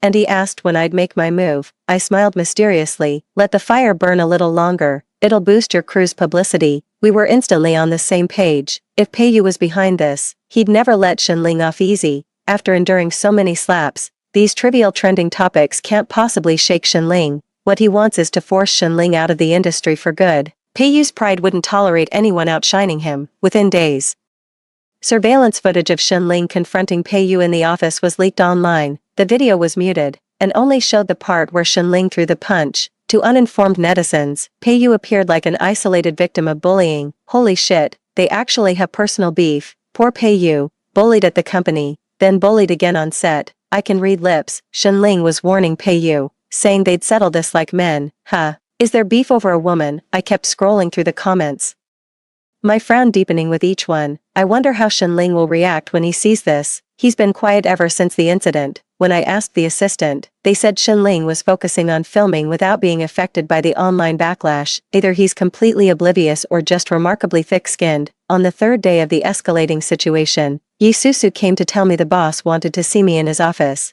She stood outside the door with a look of eager anticipation. Seeing me carrying the laptop out, Yi Susu frowned. The boss didn't ask you to bring that. I've got work to report. Yi Susu followed me into the elevator. With no one else around, she dropped the act. Song Mian, you and Shenling are done for this time. What's the use of being a top agent when you've picked such a hopeless loser? I kept my eyes down and my mouth shut, refusing to take her bait. Yi Susu, in high spirits, pressed on. Shenling's talent can't match his position. It's only a matter of time before he crashes and burns. My advice, cut your losses now and find yourself a real star. But don't even think about poaching my AU. He's perfectly happy with his current representation. I couldn't help but glance at her. She thought I was about to say something, but I just gave her a quick look before averting my gaze and stepping out of the elevator. Yi Susu's face flushed with anger. The boss made us reconcile in the office. I refused. I suggest we take legal action. Yi Susu never expected this reaction from me, staring in shock. Have you lost your mind? I stated firmly. Boss, if Shenling did something wrong, I won't cover for him. By the same token, if someone falsely accuses him, we won't let that slide either. Taking legal action is the fairest way to handle this. I have no objections. Yi Susu protested vehemently. No way. These are internal conflicts. Why involve the legal system? Boss, we don't need Shenling to do much. Just film an apology video to Peiyu. I chuckled. You're awfully worked up. Could it be you're the mastermind behind all this? Yi Susu's face went through several shades of pale, momentarily speechless. I opened my laptop and placed it before the boss. You'll understand once you see this. The moment Peiyu's accusatory voice came through the video, Yi Susu panicked. Impossible. This can't be. That surveillance footage. I cut in. You've already deleted this surveillance footage, haven't you? Too bad I got the original recording before you wiped it. After getting a second chance at life, do you really think I'd make such an amateur mistake of leaving evidence behind? The boss flew into a rage and fired Yi Susu on the spot. What Yi Susu didn't know was that the boss absolutely detested office politics.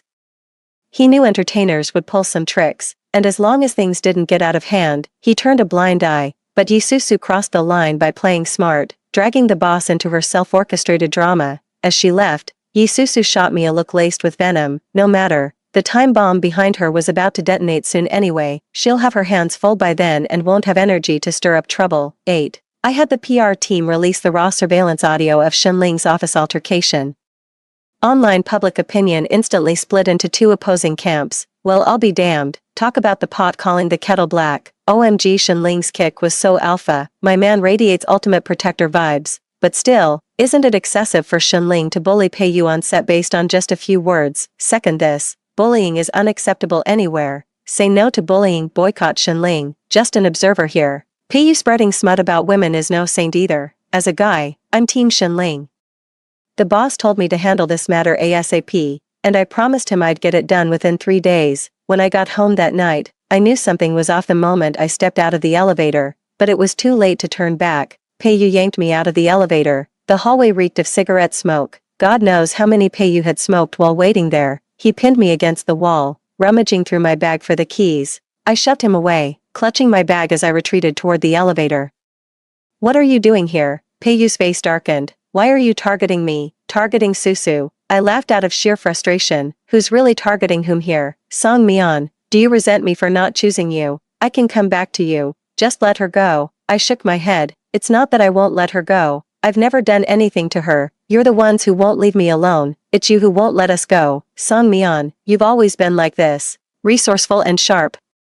When you set your mind against someone, no one stands a chance. But why does it always have to be me? It was like this before, and now it's the same all over again. A chill ran down my spine. He stopped hiding the fact that he's been reborn in front of me, which can only mean, the next second, he said, Song Mian, you've been reborn too, haven't you? I widened my eyes as if hearing something absurd. Reborn? Are you under too much stress? I tried to pull away.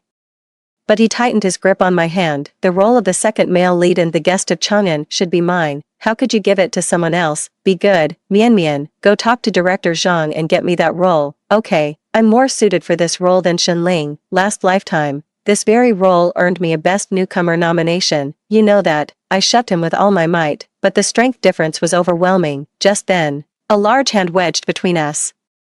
Forcibly pulling Peiyu away, looking up, I saw Shenling's broad, solid back facing me, an instant sense of security. Peiyu's eyes turned red with rage. Shenling, perfect timing. Hand over the supporting male role if you know what's good for you, or things will get ugly. Shenling stood with his back to me, obscuring his expression, but the icy edge in his low voice betrayed his fury. You've got 1 minute. After that, security arrives and you'll be charged with trespassing. Peiyu clenched his fists until his knuckles cracked. Shenling cracked his knuckles. Wanna throw down? Peiyu ultimately didn't engage with Shenling. Before leaving, he tossed out, don't celebrate too soon, this isn't over. 9. On the living room couch, I clutched my cup with lingering fear. Shenling walked around the house before saying his first words since entering. This place isn't safe. Come stay at my place. I stared at him in astonishment. Shenling scratched the back of his head. What I mean is, with Peiyu's current mental state, I'm worried he might harass you. My place has decent security. Anticipating my refusal, he quickly added, don't worry, I own 2 apartments, we won't be living together. The previously tense atmosphere noticeably eased with his reassurance. I teased him, living together wouldn't be an issue. I'm older than you, who's to say I'd be the one at a disadvantage? To my surprise, Shenling corrected me with utmost seriousness. A woman must always protect herself. Had I not come today, the consequences could have been unthinkable. I can't even fake a smile anymore. Peiyu has a deeply obsessive streak. Only those who've known him long enough can see it. Shenling was right. This guy is dangerous. But then, what are you doing here? Shenling, I've wrapped up filming. With everything that's been happening lately, I didn't want any more complications. I asked director Zhang to move up all my shooting schedules. Only later did I realize how driven Shenling really was. He'd crammed 2 weeks worth of scenes into just a few days. I'm just worried Peiyu might come after me. I wouldn't be able to handle that. A whirlwind of emotions churned inside me. I declined Shenling's kindness, but at his insistence, checked into a relatively secure hotel. Shenling made sure I was settled before leaving. Little did we know, photos of Shenling and me entering the hotel together went viral the next day. Someone leaked Peiyu's audition tape for Chang'an guest, deliberately amplifying director Zhang's approving comments. A fresh wave of cyberbullying erupted. I thought Shenling had some real talent. Turns out it's just pretty privilege. Rumor has it that Shenling's agent has some special connection with director Zhang. Word is they've gotten multiple actors cast through this pipeline. If you catch my drift, Shocking. The industry's darker than I thought. Glad I never dipped my toes in these waters. Are you nuts? If they've got that kind of pull, why wouldn't Shenling land the lead role straight away? What's next? Making our award-winning actor play second fiddle to Shenling, as if he's even in the same league. The comment section was full of outrageous remarks, wildly imaginative and oddly entertaining. Just as I was engrossed in reading, a hand reached over and blocked my view. Cut back on that mindless junk. Shenling walked over with breakfast, his hair still tousled. I gasped and immediately pushed him away. At this critical moment, he still didn't bother to avoid suspicion. Shenling refused to leave, bracing against the doorframe. Are you really that afraid of being linked with me in rumors? 1 or 2 scandals are fine, but too many will ruin your career. Do you understand, Shenling? There's a way to solve this. What way? Get a steady partner, then you can come and go openly. Don't even think about it, you're just starting out and already trying to box yourself in. Why even join this industry then? Let's play. But I don't want to, Shenling, you could go so much further. There's no need to take these trivial rumors seriously, you've got the whole world ahead of you. This time, Shenling didn't respond, just fixed me with those dark, mesmerizing eyes that could make anyone lose themselves. I averted my gaze, opened my laptop, and hit publish on the Weibo post I drafted the night before. By the way, I posted the full footage of Shenling's audition day on short video platforms. Director Zhang's initial hesitation turning into final approval speaks volumes. Meanwhile, the production team of Chang and Guest also released some behind-the-scenes clips of Shenling, especially that scene where Shenling kicks Pei Yu into the water. The previously leaked footage was selectively edited to make Shenling appear as the bully, but when the crew released the raw, unedited video, Pei Yu's fans fell silent. The complete footage showed Shenling accidentally kicking Pei Yu into the lake, then diving in without hesitation to rescue him. The crew's camera angle differed from my assistant's, so no one caught Shenling's subtle intentions. Besides that, both director Zhang and I sent out cease and desist letters. The situation wasn't fully resolved until we had 2 bloggers spreading explicit rumors arrested. During those days, Pei Yu completely vanished off the radar. No one could reach him. While his career wasn't completely ruined, he's definitely lost some of his former popularity. Knowing him, he's probably brewing up something big. I went through every major event from this period in my past life, but couldn't recall anything that concerned us, until I saw Yi Susu again. 10. She said Pei Yu had offended Xiao Liqing, and now Zhao's men were holding him captive. I never imagined he'd provoke Xiao Liqing again after getting a second chance. Knowing full well he's no match for Xiao Liqing, he still went and picked a fight. No, that can't be right. Pei Yu's been reborn. He couldn't possibly forget how Xiao Liqing nearly tortured him to death in their past life, yet he still took the risk to provoke Xiao Liqing. That means he has another agenda. I'm his real target. He must suspect I'm reborn just like him. In our past life, he offended Xiao Liqing and was tortured within the Xiao household until half dead. It was only when I threatened Xiao Liqing at knife point that he received timely medical treatment. How dare he assume I'd risk my life again to provoke someone who shouldn't be crossed? I turned down Yi Susu. Pei Yu had countless ways to test me, yet he chose the most reckless approach, using Xiao Liqing. I suppose the price this time must be devastatingly high. Half a month later, Pei Yu returned to the company. He'd become visibly gaunt, as if he'd shed years from his frame. Pei Yu's gaze burned with bitter resentment and unwillingness. Song Mian, you've been reborn too, haven't you? Do you know what Xiao Liqing did to me? He actually found himself a man. His words trailed off mid-sentence, because Shenling emerged from my lounge, wearing pajamas. Pei Yu froze completely. After what felt like an eternity, he finally spoke slowly. So you two really are together, Shenling. A filthy mind sees filth everywhere. Pei Yu's expression darkened instantly, his voice cracking with barely contained rage. Who are you calling filthy? The words barely left his mouth when Shenling materialized before him. The bleary-eyed man cracked his knuckles, radiating the energy of someone ready to throw down. Pei Yu was never a match for Shenling before, let alone now. His knuckles cracked audibly, yet he remained powerless against Shenling. Shenling studied him for a moment before recoiling in disgust. Did some succubus drain you dry? I couldn't help but burst out laughing. Pei Yu turned pale with anger and stormed off. Shenling asked me blankly, did I say something wrong? No, you put it perfectly. Shenling moved closer. Can I still sleep in your lounge tonight? I refused with a dark expression. You'd rather crash in the lounge than go home. Shenling moved closer again. Didn't you get a new place? Not inviting me for a housewarming. I stepped back. Maybe when you win an award. Shenling's eyes lit up. You said it yourself. 11. After being cyberbullied, Shenling actually started getting more acting gigs, barely finishing one project before jumping into another. Peiyu's situation was the exact opposite. After changing agents, his new manager deliberately sidelined him, only offering low-budget web series roles, but Peiyu was too proud to stoop to web dramas, completely alienating his agent. Rumor has it he had a falling out with Yisusu and ended up crashing at the office that day, while selecting scripts for Shenling.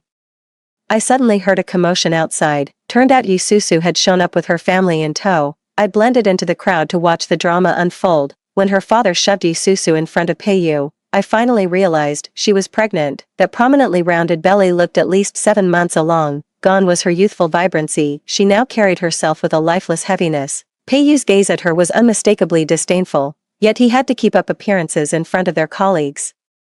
"Why didn't you tell me you were coming? I could have picked you up." Yisusu was about to speak when her father cut in. "Cut the crap, you got my daughter pregnant and then hid at your office. When exactly are you going to marry her?" Peiyu pressed his lips together, refusing to speak. "Only I knew the truth. It wasn't that he didn't want to marry, but that he simply couldn't. He's already on Xiao Liqing's radar now. What kind of fate awaits those who cross Xiao Liqing?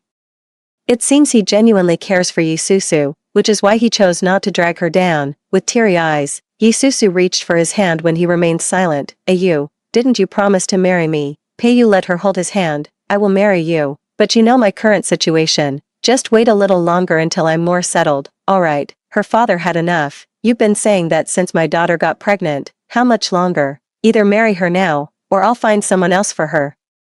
Peiyu's face tightened, a flicker of impatience visible in his eyes. "I've already said I'll marry her. Go home first. I'll come with my parents later to formally propose." Yisusu let out a relieved sigh. "Ayu, you will come, won't you?" Peiyu squeezed her hand and nodded. "I will." Seeing Peiyu agree, Yisusu's father added one more condition. 1 week. "You've got exactly 7 days. If you don't show up, I'll marry her off to someone else." The troublemakers laughed, and the crowd gradually dispersed. The moment Peiyu turned around, his eyes met mine. Whether my schadenfreude was too obvious or what, Peiyu stormed toward me. "Song Mian, are you happy seeing me like this?" I gave him a look reserved for idiots. "With all these spectators around, you're singling me out. That's some targeted hostility." "Peiyu, just wait. I won't stay down forever. I believe it." He's exactly the kind of person who never admits defeat, but he forgot. He had nothing left now.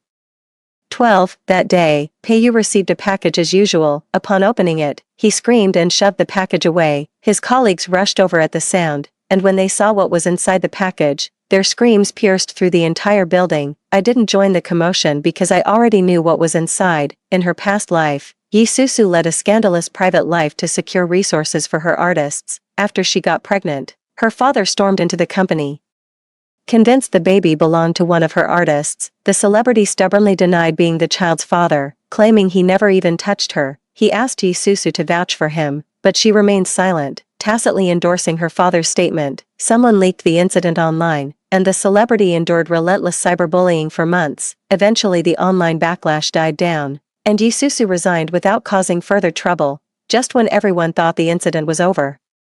The celebrity received a package. The package was identical to what Peiyu just received, containing a fully formed fetus. The celebrity lost their mind on the spot and jumped out the window. If I'm not mistaken, what Peiyu received is also a developed fetus, sent by Yisusu's father. Fortunately, Peiyu's rebirth experience had strengthened his mental resilience. After a brief moment of shock, he called the police. DNA testing confirmed the child wasn't Peiyu's. When the police arrived at the Yi residence, Yisusu stood there in a blood-stained white dress, still clutching the bloody knife in her hand. Her father lay motionless in a pool of blood, no longer breathing. Later, the forensic results came in. The child was the product of Susu's relationship with her own father. Upon learning the truth, Peiyu's first move wasn't to hire a lawyer for Yisusu, but to purchase PR pieces overnight in a desperate attempt to whitewash his own image.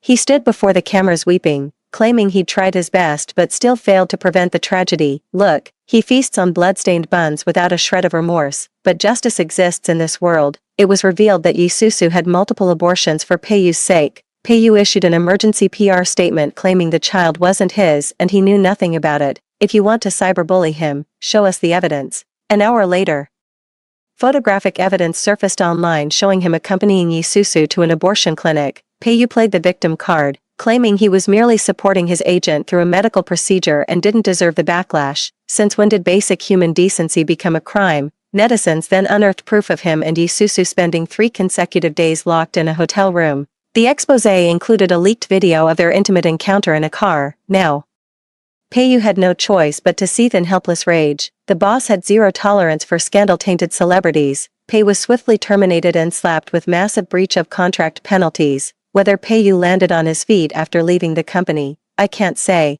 but this much I know, he'd plunged into the abyss, with no hope of ever reclaiming his former glory. 1 year later, he's always been confident, adept at leveraging his strengths and reading the room.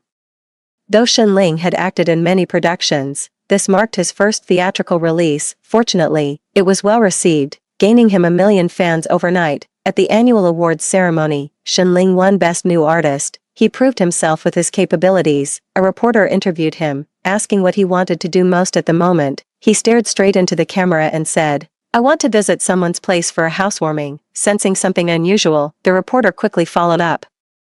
"Is it a guy or a girl?" "She's my future wife." The crowd erupted in murmurs. After the awards ceremony, I waited for him backstage. He strode over, took my hand, and pulled me toward the exit. No takebacks. We had a deal. I couldn't help but laugh. What a childish goof. The end. Story 2. I came out with my boyfriend. My sister knelt down and begged us, saying she was a strategist, and if she couldn't strategize Fong Ming, she would die. Then, "What kind of death do you like?" my boyfriend asked.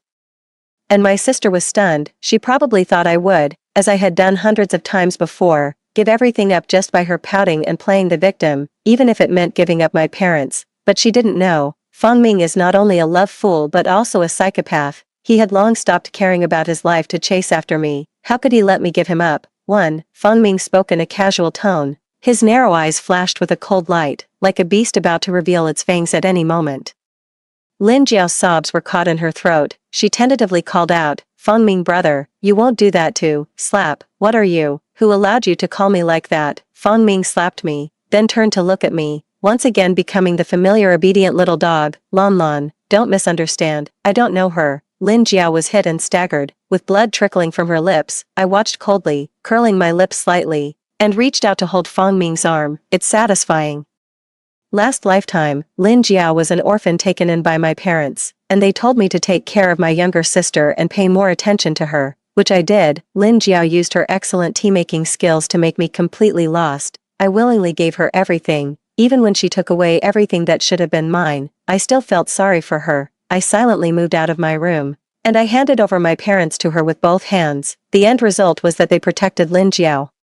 Looking at me with disappointment, "Lin Wanwan, we don't have a daughter as wicked as you." How ridiculous. Every time Lin Jiao makes a mistake, she makes me take the blame for her. They never ask for the truth, only blame me, and I was foolish enough to believe Lin Jiao's lies, saying that love is deep, so the scolding is severe. In the end, my parents became her parents. She even went after my boyfriend, making me watch as they had sex. I will never forget her face that day. "Sister, I am the protagonist of this world. You are just a background character. It's your duty to be mine, but thanks anyway, because my system is based on burning your luck. The more you suffer, the better I get." Haha, you're really stupid. I really wish I could tear her apart. Despicable woman. My parents were as if blind, unable to see the torment she was putting me through, or perhaps they saw it but didn't want to care. A single moment of death, then opening my eyes again.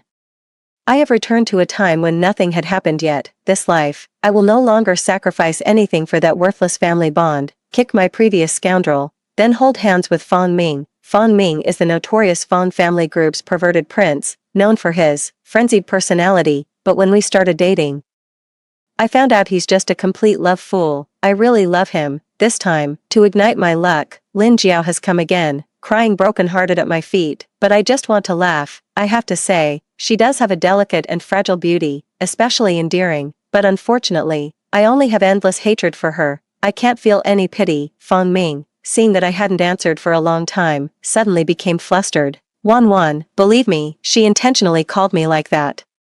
I only have you in my heart. Do you want to see my sincerity? He really took out a dagger. I felt my eyelid twitch, the symptoms of a love-struck brain and a madman in the late stage, indeed not someone ordinary could handle. Fortunately, I'm not an ordinary person. I get dizzy from blood. I gave a disdainful glance at the dagger, and he immediately put it away. Our Wanwan says what? That's what I do. Does it feel good in your heart? Do you want me to kick her again?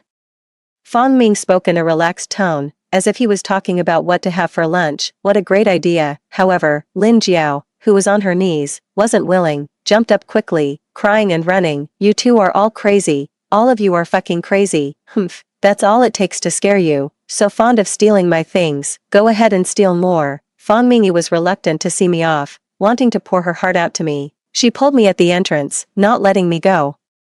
If it weren't for me putting on a serious face, she probably wouldn't have let go. Looking at the villa in front of me, I took a deep breath. A flicker of interest appeared in my eyes. Mom and Dad, I'm back. Have you prepared to face my revenge? As soon as I stepped into the Lin family living room, a teacup flew towards me, accompanied by a shout. How dare you come back? Looking at a glance, Lin Jiao was crying pitifully in her mother's arms, while my father was full of anger.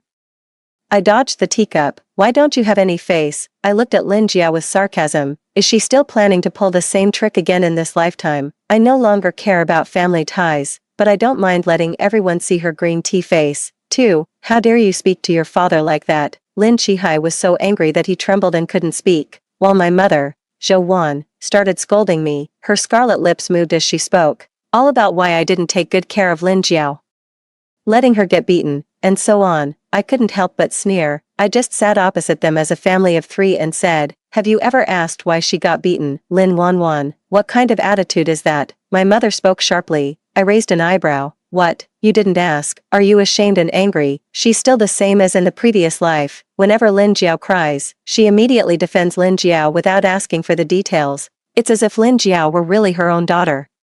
What could Jiao Jiao have done wrong? Zhou Wan angrily stared at me. As her older sister, you must protect her no matter what the situation is. Haha, she's always been like this. The older sister should always give in to the younger sister. The younger sister has suffered outside, so all the good things and fun things should be given to her. As a result, everything that was mine was given to Lin Jiao, and I ended up dying. I'm not her mother.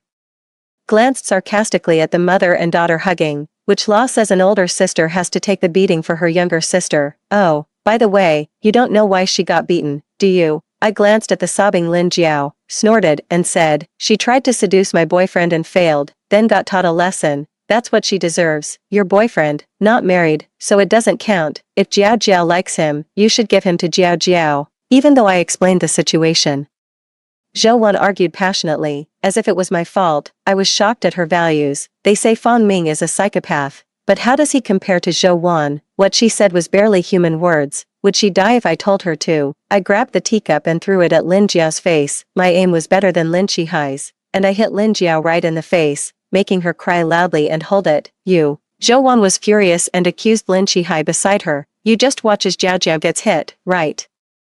Why don't you stop her? So-called stopping was just met with violence. However, while he was unfastening his belt, I had already called Fan Ming. Where are you? My parents said that Lin Jiao likes you. I need to step aside. I intentionally added some sobbing to my voice, and what Fan Ming did was none of my business. Indeed, wait for me 3 minutes. Fan Ming should not have gone far yet. He drove into the Lin family's house with a fierce expression, full of red rage. Wan, 3, Wan. Are you okay? I nodded towards Lin Qihai. You saw it too. It's all my parents' idea. The belt is still in his hand. I'm really scared. Fan Ming. Lin Qihai was still in a daze. Zhou Wan and Lin Jiao were already stunned. Who has ever seen a sports car speeding in and crashing into the living room in real life? Lin Qihai could still keep a calm face, but his voice was fierce and his words were threatening. Who is this wild kid? How dare he? Wild kid, Fan Ming smiled. His naturally slender eyebrows and peach blossom eyes made him look like a demon, and when he smiled, he was even more charming, but the words he spoke were chilling. How come you don't recognize me? Let me introduce myself. I'm Fan Ming. Fan Ming's self-introduction had just ended, and Lin Qihai's face was already dark. Everyone has heard of Fan Ming's reputation, the son of the Feng family group. A hot-tempered and notorious pervert. Yes, it's you. Lin Qihai seemed to just now recognize Fan Ming's face. Fan Ming checked himself again, making sure there were no wounds on me, then slowly got up and looked at Lin Qihai. Were you about to hit Wan? He turned around and dialed a phone call. Dad, get the compensation ready. I'm about to do something big. Hiss, I've never seen someone so brazen before, but I really like it. Zhou Wan and Lin Jiao screamed in fear. Fan Ming, when he went crazy, was truly fearless and would act without hesitation. His eyes were bloodshot, and he approached with a killing intent. Lin Qihai also screamed in fear. Wait, I have something to say. It's all a misunderstanding. I didn't force Lin Wanwan to do anything. We admit the two of you are a couple. Fong Ming stopped in his tracks. He tilted his head, dazedly looking at me. Wanwan, should we still kill him? Kill what kill? Killing people is illegal. Making them run away in fear is enough for me to savor for a long time. I get dizzy from blood. Fong Ming quickly withdrew his hand and sat down beside me obediently. Then what do you want to do? How about directly making the Lin family go bankrupt? This guy may be crazy, but his hair is thicker than the waist of the Lin family. I hesitated. Go bankrupt? They actually want to break us up, to separate the two of us, then let them go and pick up the scraps. As soon as the word separate was mentioned, Fong Ming bristled, seeing him actually call someone to bring down Lin's company. Lin Chihai cried, I'm afraid. I wish you two to be together for all eternity. I didn't say a word, and looked at Zhou Wan and Lin Jiao meaningfully. Lin Chihai indeed didn't disappoint me, because of my concern for the company. My intention was for the two of them to give me assurances, but he took it a step further, and slapped the mother and daughter hard, drawing blood from their mouths. I guarantee I will keep a close eye on the two of them. The mother and daughter didn't dare to cry. I let out a light sigh and said lazily, all right, since your sincerity is so full, then let's just go with that for now. With Fong Ming's intimidation, they dare not act recklessly. Lin Chihai visibly relaxed, but he didn't know. I had gone mad too. When sending Fong Ming off, I smiled and said, promise me, if I die in the Lin family, you'll kill them to avenge me. Okay, they dare to harm you, not to mention dying. Even if you got hurt, I would make them pay with their lives. Fong Ming was indeed the most suitable person for me. I gave him a sweet kiss, and he left in a satisfied manner in his broken-down sports car. As I turned around, I saw the terrified Lin family. Their eyes seemed to be saying, why haven't you left yet? I laughed, showing my white teeth. Didn't you guys ever see me before? This life, I will make sure you only see me. Where do you think you're going? Let's chat. The Lin family wanted to leave, but I lazily spoke up. Zhou Wan still wanted to act like a mother in front of me, and she scolded me, you're going too far. Oh, I looked at Lin Chihai. He bit his lip and without hesitation slapped Zhou Wan. Zhou Wan cried after being hit, and scolded me for being heartless, saying I should have been drowned at birth. I just took out my earplug and listened. Mr. Lin, you're really annoying. It's just too noisy. She once unhesitatingly offered her most filial and obedient daughter to Lin Jiao, and now she still expects me to be obedient. Lin Chihai remained silent, then gave another slap. Zhou Wan finally fell silent. I gave her a cold glance, my eyes landing on Lin Jiao. Give back my room. Take back everything I gave you and return it to me. From childhood, Lin Jiao has always liked my things, and I couldn't refuse. On one hand, I felt really sorry for this girl, and on the other hand, Zhou Wan was doing everything she could to make me step down. She usually criticized me to the point of being worthless. She has high expectations of me, but never asked such things from Lin Jiao. If I wanted something from Lin Jiao, that would be me being shameless, even wanting my sister's things. Lin Jiao was crying and went to move things. That was originally my room.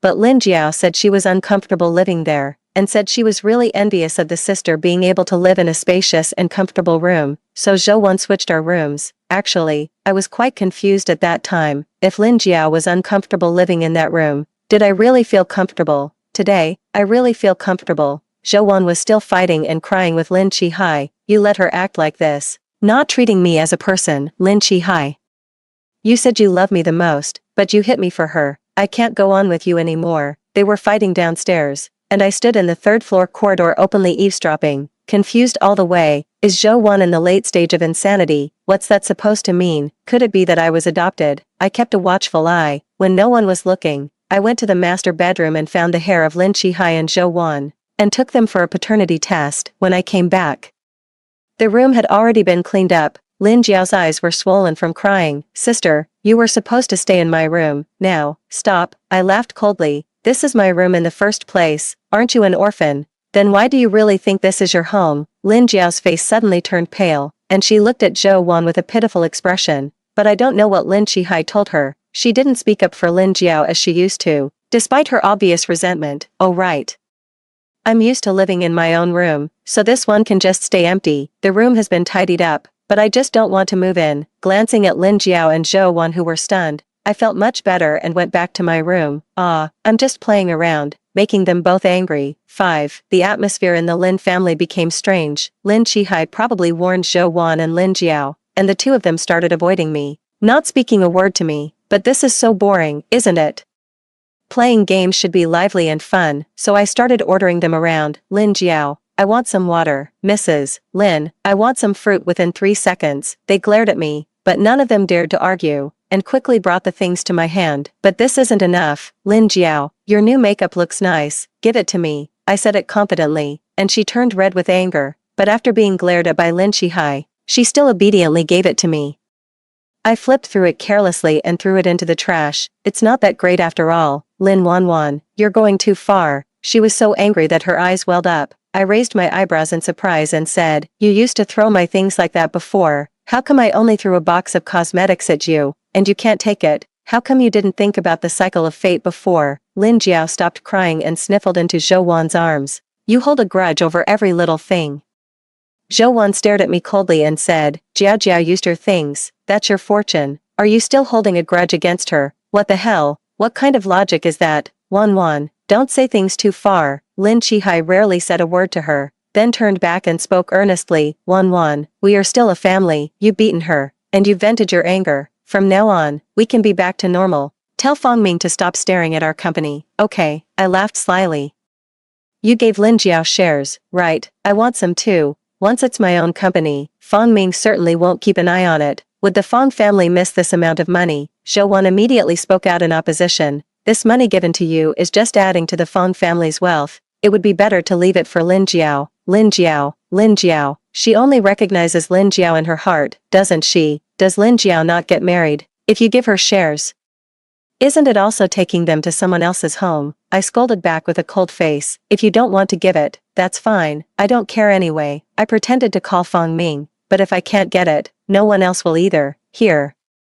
Before the phone call was even made, Lin Shihai agreed. There seemed to be a hint of guilt in his eyes. I should have given you the shares all along. Lin Shihai. Zhou Wan shouted angrily. You promised me you would leave Lincher to Jiao Jiao. Why are you favoring Lin Wanwan again? Me. Does she have some misunderstanding about favoritism? Considering Lin Shihai's actions over the years, can that even be called favoritism towards me? 6. Lin Shihai was always obedient to Zhou Wan, for these years. Whatever attitude Zhou Wan had towards me, he treated me the same way, never questioning the reasons or right and wrong, so I've gotten used to being bullied by my real mom, and not being able to seek help from my real dad. But today, he defied Zhou Wan for the first time. At first, he said that I and Lin Jiao would each hold half of the Lin family's shares, but Zhou Wan didn't agree, so he made me and Lin Jiao each hold 20%. Even with this fair arrangement, Zhou Wan still had a big fight with Lin Shihai. I'm just confused. Is she protecting Lin Jiao too much? Are they actually the real mother and daughter? The previous test results have come back, and I really am their biological child, but do I look like one? I secretly had Lin Jiao and my parents tested again. The results came back, which was unexpected. Lin Jiao is Zhou Wan's biological daughter, but has no blood relation with Lin Shihai, so Lin Shihai is basically a stepfather. He should know, right? There are too many mysteries, so I hired a private detective to investigate Zhou Wan's affairs. When I got home, Lin Jiao came to my door. She started crying to me right away. Sister, please save me. I am the protagonist of this world. If I can't get your boyfriend, I will die. What the hell? Do you think I'm stupid, seeing her like this? It's because I've been too comfortable lately, and she's getting desperate because she can't benefit from my luck anymore. So sad. I coldly looked at her and said, then go find Fangming yourself. Why are you coming to me? I glanced at her and laughed. Do you really think I'm generous enough to get your boyfriend drunk and send him to your bed? Can you even be worthy? Fangming is indeed a psychopath, but he is very good to me. As long as he doesn't become that dead scoundrel from last time and climb into Lin Jiao's bed, I will never give up on him. Obstinately stubborn, it's not working. Lin Jiao became angry. I am the protagonist of this world. You, such a background character, must listen to me. Is that so? Then try it yourself. Must do it. She really thinks she's the boss of the world. The fact proves that she has no power to control people's hearts, only able to look with red eyes full of hatred. Lin Wanwan, if you dare to oppose the protagonist, you will face the consequences. Once I have conquered Fangming, I'll tell him to return all the humiliations you have made me suffer tenfold. Oh my.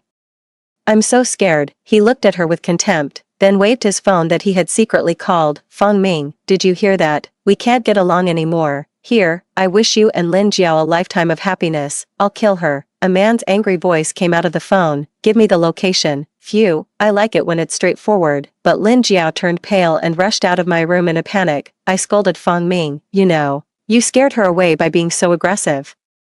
Why didn't you slap her face like last time? It would have been fine to kick her around until she's almost dead. We are civilized people. 7. Lin Jiao no longer dares to mention the guidebook thing with me, but she started to secretly and unintentionally try to get close to Fang Ming. Since Fang Ming had a fit at the Lin family once, he has become a regular guest at the Lin family, often coming to see me. Lin Qihai and Zhou Wan didn't dare to stop him. Lin Jiao thus found an opportunity, sitting next to him or deliberately tripping to try to get into his arms, but every time, Fang Ming would kick her away rudely. This love-struck old man even came to complain to me, "Wan, she's so annoying, can you move out? I'll let you spend all my money, wherever you want to live, just don't live with that fangirl." Lin Jiao just happened to come over with some fruits. His face froze. I couldn't help but laugh. "She's my source of happiness. If I move out, what's the point?"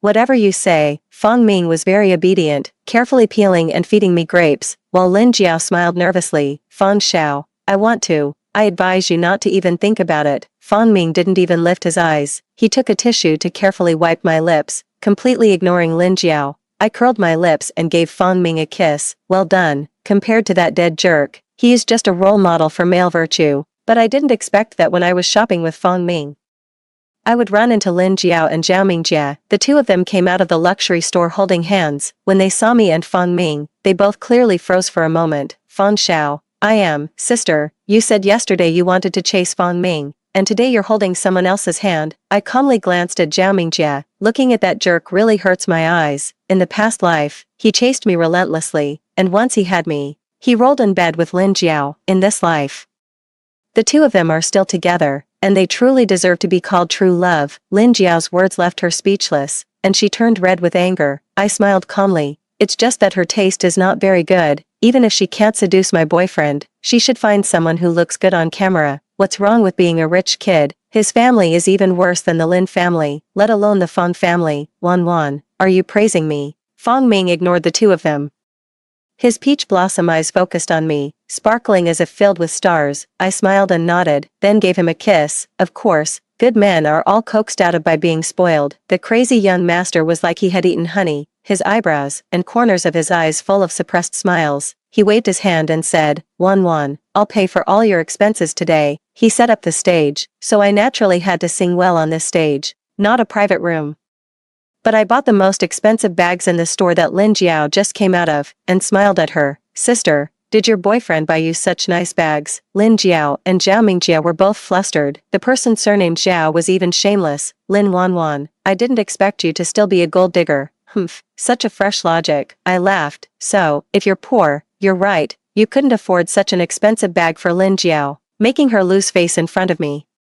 "And then you criticize me for being materialistic. Not having money is not having money. Why pretend to be a big wolf?" Moreover, Fang Ming was also unhappy with what he heard. "What do you mean by materialistic? All my money is earned for Wan to spend, and the more she spends, the happier I am." Listen, such a level of ideological awareness, which woman wouldn't love? If it weren't for Zhao Mingjie's persistent chasing in my previous life, and Fang Ming's high standards, I would definitely have taken him first. "Sister, when dating a boyfriend, you must keep your eyes wide open and don't mistake a scumbag for a treasure." I sneered and walked away confidently with Fang Ming. But we hadn't gone far when I heard Lin Jiao and Zhao Mingjie arguing. I turned around to look and just saw Zhao Mingjie slap Lin Jiao across the face, then walk away angrily. "Oh, Lin Jiao isn't the main character of the world. How come she's now so down and out that she can't even handle a little lapdog? Humph, without my luck, she's really just a background character." 8. I haven't forgotten Zhao Mingjie's disgusting actions from last time. Not following male virtue deserves to be punished. Fang Ming, I hate Zhao Mingjie.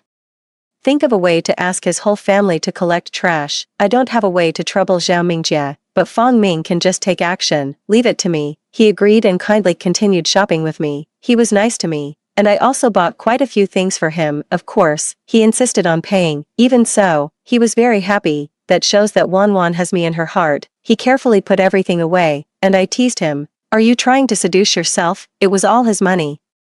If it can make Wan love me a little more, any way of seducing is okay. Under the night, his eyes held starlight. Too beautiful. I couldn't help but stand on my toes and kiss him. I love you so much. Reincarnation was an unexpected thing. Even now, I still feel grateful to heaven for bringing Feng Ming into my life. I love you more, he mumbled, wrapping his arms tightly around my waist and deepening the kiss. After a long time, he finally let go of me reluctantly. Lon Lon. I really want to hide you, so that no one can take you away from me. As long as you don't leave, I won't abandon you. I hugged him tightly. I used to think sweet words were annoying, but when love is at its peak, it seems only sweet words can truly express my heart. It just came out naturally and smoothly. Let me carry you home, he suddenly spoke, and actually crouched down. I laughed. There's still a long way to go. What if you get tired, even if I stop and start?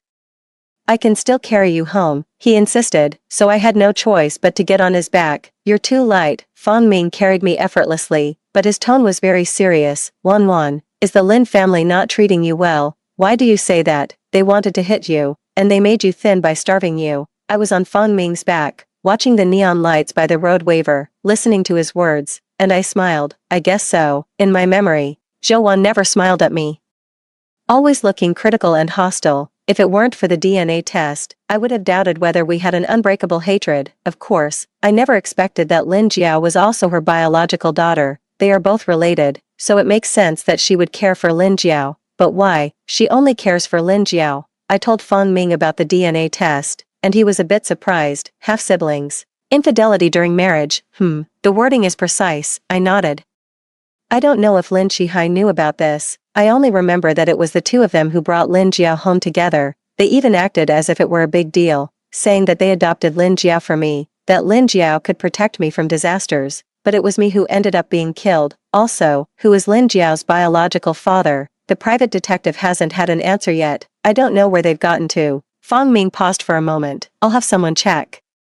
That would be very good. The night breeze was gentle. I lay on Feng Ming's back, chatting with him lazily. He carried me, walking firmly towards home. With him here, I feel safe. 9. When I woke up, the morning light was faint. There was a warm, big pillow beside me, and I couldn't help but snuggle into his arms. He let out a low groan and tightened his grip around my waist. I can't sleep anymore, I mumbled, wriggling like a caterpillar in his arms. I don't know how I fell asleep last night. Anyway, this morning when I woke up, I not only returned to Lin's room, but he was also in my bed. Lon Lon, don't move. His groan became deeper, and the hand around my waist tightened even more. It seemed as if he wanted to merge me into his blood. I'm afraid you'll regret it. A passionate kiss landed on my forehead, and those flirtatious eyes, which didn't need to smile, stared at me intently, as if holding back something. I blinked. But you were in my room last night.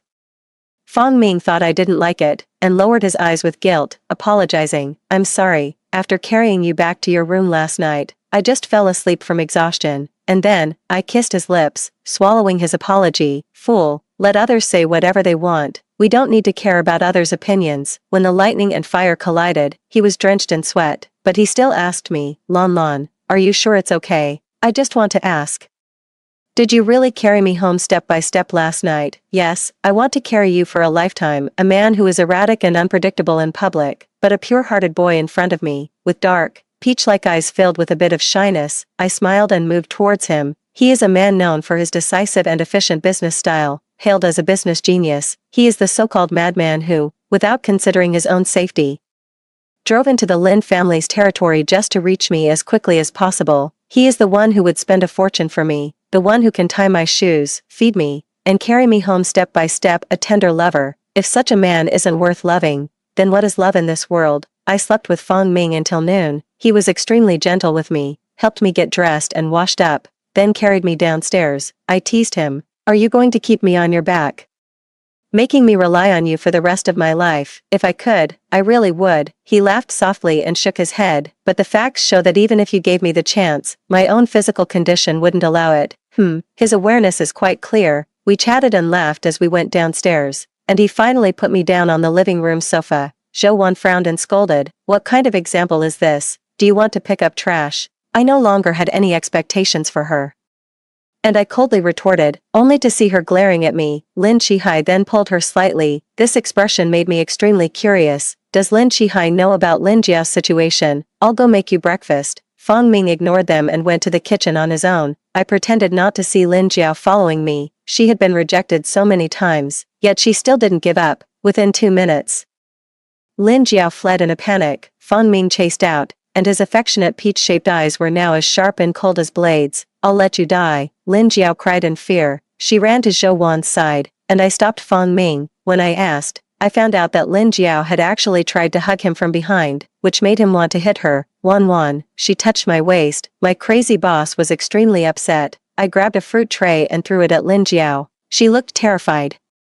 While I only felt contempt and scorn, shameless thing, with such despicable behavior, does she also deserve to be the main character of the world? I'm dying laughing. 10. I took Fang Ming away. I took him to the hotel to take a good shower, and only then did he dare to be upset and hold me. Wan, you don't despise me anymore, do you? I never despised him, it's just that a well-behaved child was touched by a dirty hand, and I couldn't stand it without washing, no. I wrapped my arms around his slim waist. He did better than many people. Wan, in the low, breathing sound, there was a tempting allure. It had been a long time since he satisfied his craving. He went to work, and I, remembering Lin Chihai's promise of shares, also went to Lin's company. I didn't work at Lin's company, and before, the Lin family didn't allow me to go there. So the receptionist wouldn't let me go up the stairs. Since I couldn't go up, I called Lin Chihai. Lan, I'm sorry. He seemed very tired. You already got the shares, so I thought. So he once again favored Lin Jiao. I found it amusing, but I also suddenly understood. Lin Chihai, you know Lin Jiao is Zhou Wan's biological daughter. Without that relationship, Lin Chihai wouldn't have so easily handed over the company, nor would he have allowed Zhou Wan to favor Lin Jiao. He really has deep feelings for Zhou Wan, deep enough that even I, his real daughter with Zhou Wan, am not as important as his stepdaughter.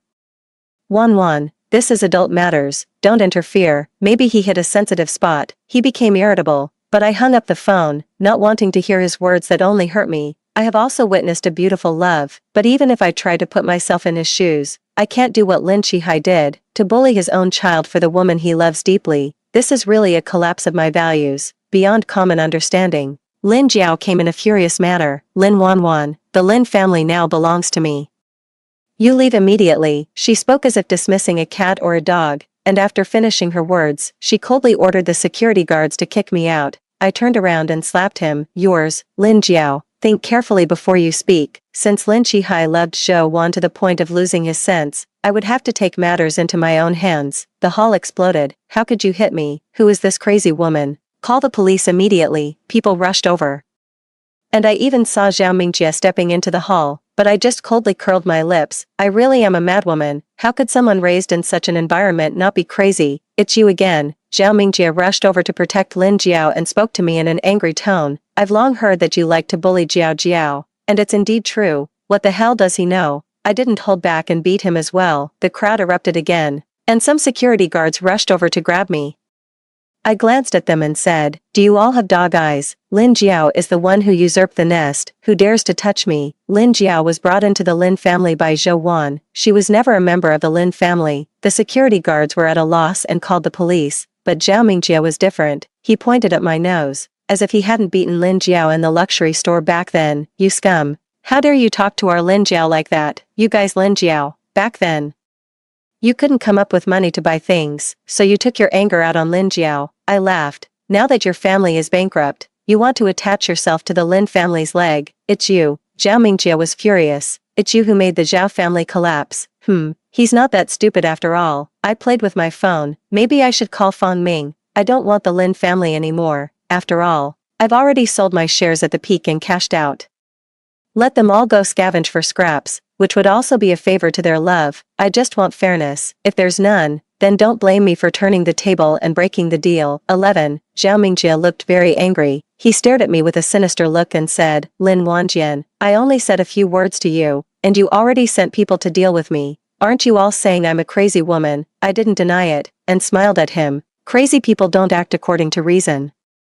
The grudges from my past life haven't been settled yet, and he's already rushing to provoke me. If he's determined to die, then I'll grant his wish. Even if you ruin Zhao's family, you can't destroy Lin's company. Lin Jiao was shouting at me while calling Lin Chihai. You sold the shares of Lin's company. Lin's bankruptcy is bound to happen. Why not sell it before it's all gone? I asked Lin Chihai for shares. She probably wouldn't really think the company is mine.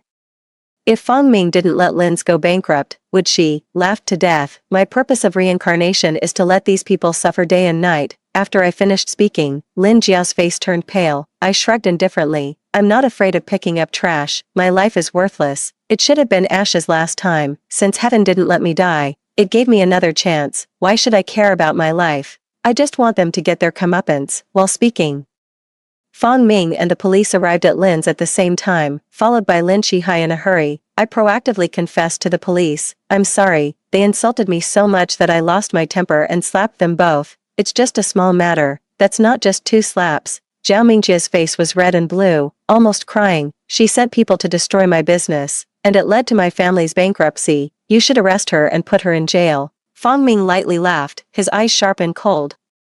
It's just business competition. You just weren't good enough. How come you can't handle business warfare, and you still want to accuse me? Oh, I like what Fang Ming said. It was just to let Zhao Mingjie know the truth. But he was so angry he could do nothing about it. It's just healthy business competition, and it's not illegal. Zhao Mingjie's face turned ashen, staggering away in a daze. No one mentioned arresting anyone again, and the police left.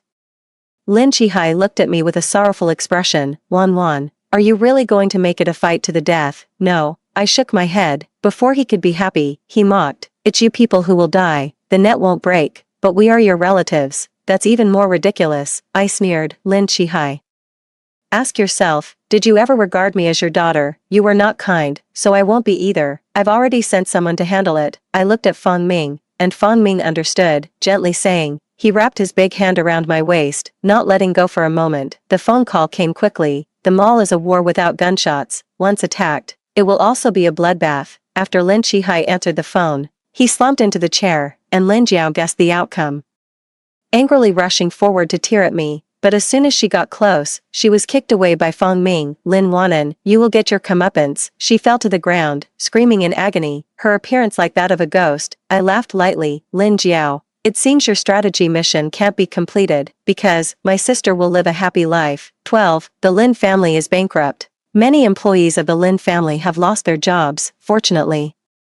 I used the money from selling 20% of the Lin family's shares to invest in my friend's business, which also created many job positions. Fang Ming's business has been growing bigger and bigger every day, and they are constantly hiring. In this way, it has relieved a lot of people's unemployment pressure. Zhou Wan called me a money waster and a troublemaker, and even wanted to kill me, but she didn't have the strength to do so. I went home, took what I needed, and moved to my own small apartment to live a quiet life. Fang Ming insisted on living with me. I laughed at him. What about your big villa and large flat? Without you, they are just useless places. He didn't think the small apartment would lower his status. With my consent, he happily moved in, and the kitchen became his territory. I also received the news. The Zhao family went bankrupt and moved overseas, saying they would never come back. It was said that before moving, Zhao Mingjie was dragged into a dark alley with a sack over his head and beaten up badly, even losing his teeth. As for the Lin family, they have already entered the stage of bankruptcy liquidation. Zhou Wan keeps calling me and scolding me, and I'm just bored, so I specifically put it on speakerphone to enjoy her flustered look. Sometimes I push back at her a bit,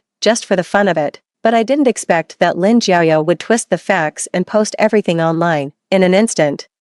Not only did netizens curse me, but Fang Ming was also dragged into the hot search, and the stock of Fang's group even plummeted sharply. You're really a bother, and you've even dragged me into it. I was lying on the lazy sofa in the balcony scrolling through the hot search, while Fang Ming was watering the flowers I had kept. He looked at me and smiled. I like being bothered by you. Which one are you? I scolded him, and he laughed. Only when you bother me can I show my importance to you. Otherwise, what's the difference between us and strangers? That actually makes sense. I read the hot search to him, and then said, Dear Mr. Fang, what should we do now? Hit her face. Fang Ming leaned in for a quick kiss. I've already sent people to find evidence of Lin family's mistreatment of you, and the conclusion will come soon. Having a boyfriend with superpowers is so convenient. Everything is worry-free. The evidence was collected smoothly. For these years, Lin Jiao has often taken things from me, and the fact that the Lin family treated me harshly is known to all friends and relatives. Once the evidence was posted, the public opinion quickly changed. Lin Jiao called me, but she was crying and shouting to Fang Ming, Lin Wanwan is just a pawn. The two of us are the perfect match. I raised an eyebrow. Fool, after so long, you still haven't realized the situation. What are you? In my world, Lin Wannan is the only female lead. The woman I truly admire, Fang Ming spoke back very smoothly, which I really agree with. However, Lin Jiao screamed, "Do you understand anything? She's using you to deal with the Lin family. She doesn't really like you, is that so?" "I'm willing." I thought Fang Ming would be angry, but after he spoke back to Lin Jiao, he just looked at me with a sad expression. I smiled and kissed his lips. "Believe her or believe me, of course you. I love you." I initially approached him to deal with the Lin family, but falling in love with him while dealing with the Lin family is not illegal. I knew it. He showed a little pride, ignoring everyone around us as he displayed our love. Lin Jiao was calling from my phone, and I hung up the call when I had a chance, focusing on being with him in a cozy way. 13. After the storm, I and Fang Ming got our marriage license. He held a grand wedding, and I became the most beautiful and happiest bride. The major media livestreamed the wedding. Lin Jiao also wanted to come, but she was driven away. She was furious, but she couldn't get close to me. She could only watch me be happy. The Lin family has completely gone bankrupt. I heard she now lives in a small, rundown apartment, working as a 996 salary slave. Life has worn away her glossy appearance, and put her in heavy chains. Later, there would be a time when she would suffer. Later, I finally got the report about the truth of the Lin family. It turned out that Lin Qihai was just a Phoenix boy as well. He had once been crazy about Zhou Wan, and half of it was because he was after Zhou Wan's company. Once drunk, he forced himself on her, and that's how I came to be. At that time, Zhou Wan already had a boyfriend she deeply loved, and was about to get engaged. I will never forget her face that day, but my birth did not ease their relationship. Instead, Zhou Wan also came to hate me. Later, she disappeared for more than a year. At that time I was too young to remember, but after she came back, her relationship with Lin Qihai improved, and later, Lin Jiao was born. Lin Jiao was the child of her and the man she loved, and also the lubricant between Lin Qihai and her. Lin Jiao's biological father died early, and Zhou Wan forced Lin Qihai to be good to Lin Jiao, commanding him to give all his paternal love to Lin Jiao, and Lin Qihai did as he was told. Thus, the Zhou family became the Lin family. So Lin Qihai was never about love, but about money. Upon reading this, I was trembling with hatred all over. Fang Ming tightly embraced me. "Lan Lan, don't get excited, you still have me, you still have me. I used to hate them," I smiled, "but now, they are nothing." Lin Qihai is selfish and greedy, and Zhou Wan is cruel and disgusting. They really are a perfect match. I promise, the Lin family will live in regret from now on. A low, gentle voice comforted me, and a drop of water fell on my forehead. "Lan Lan, I will be with you." I held Fang Ming tightly. "My birth was a mistake, but I won't accept my fate. I will never punish myself with their mistakes." "Fang Ming, let's have a child." I looked into his eyes seriously. "A child of our own, okay." He kissed down, passionately and devoutly. I closed my eyes, accepting his gentle and deep love, and smiled slightly. The Lin family owes me, and I have settled the account with them. From now on, I want to live more brilliantly and happily. Will be with the person who loves me, accompany each other until old age.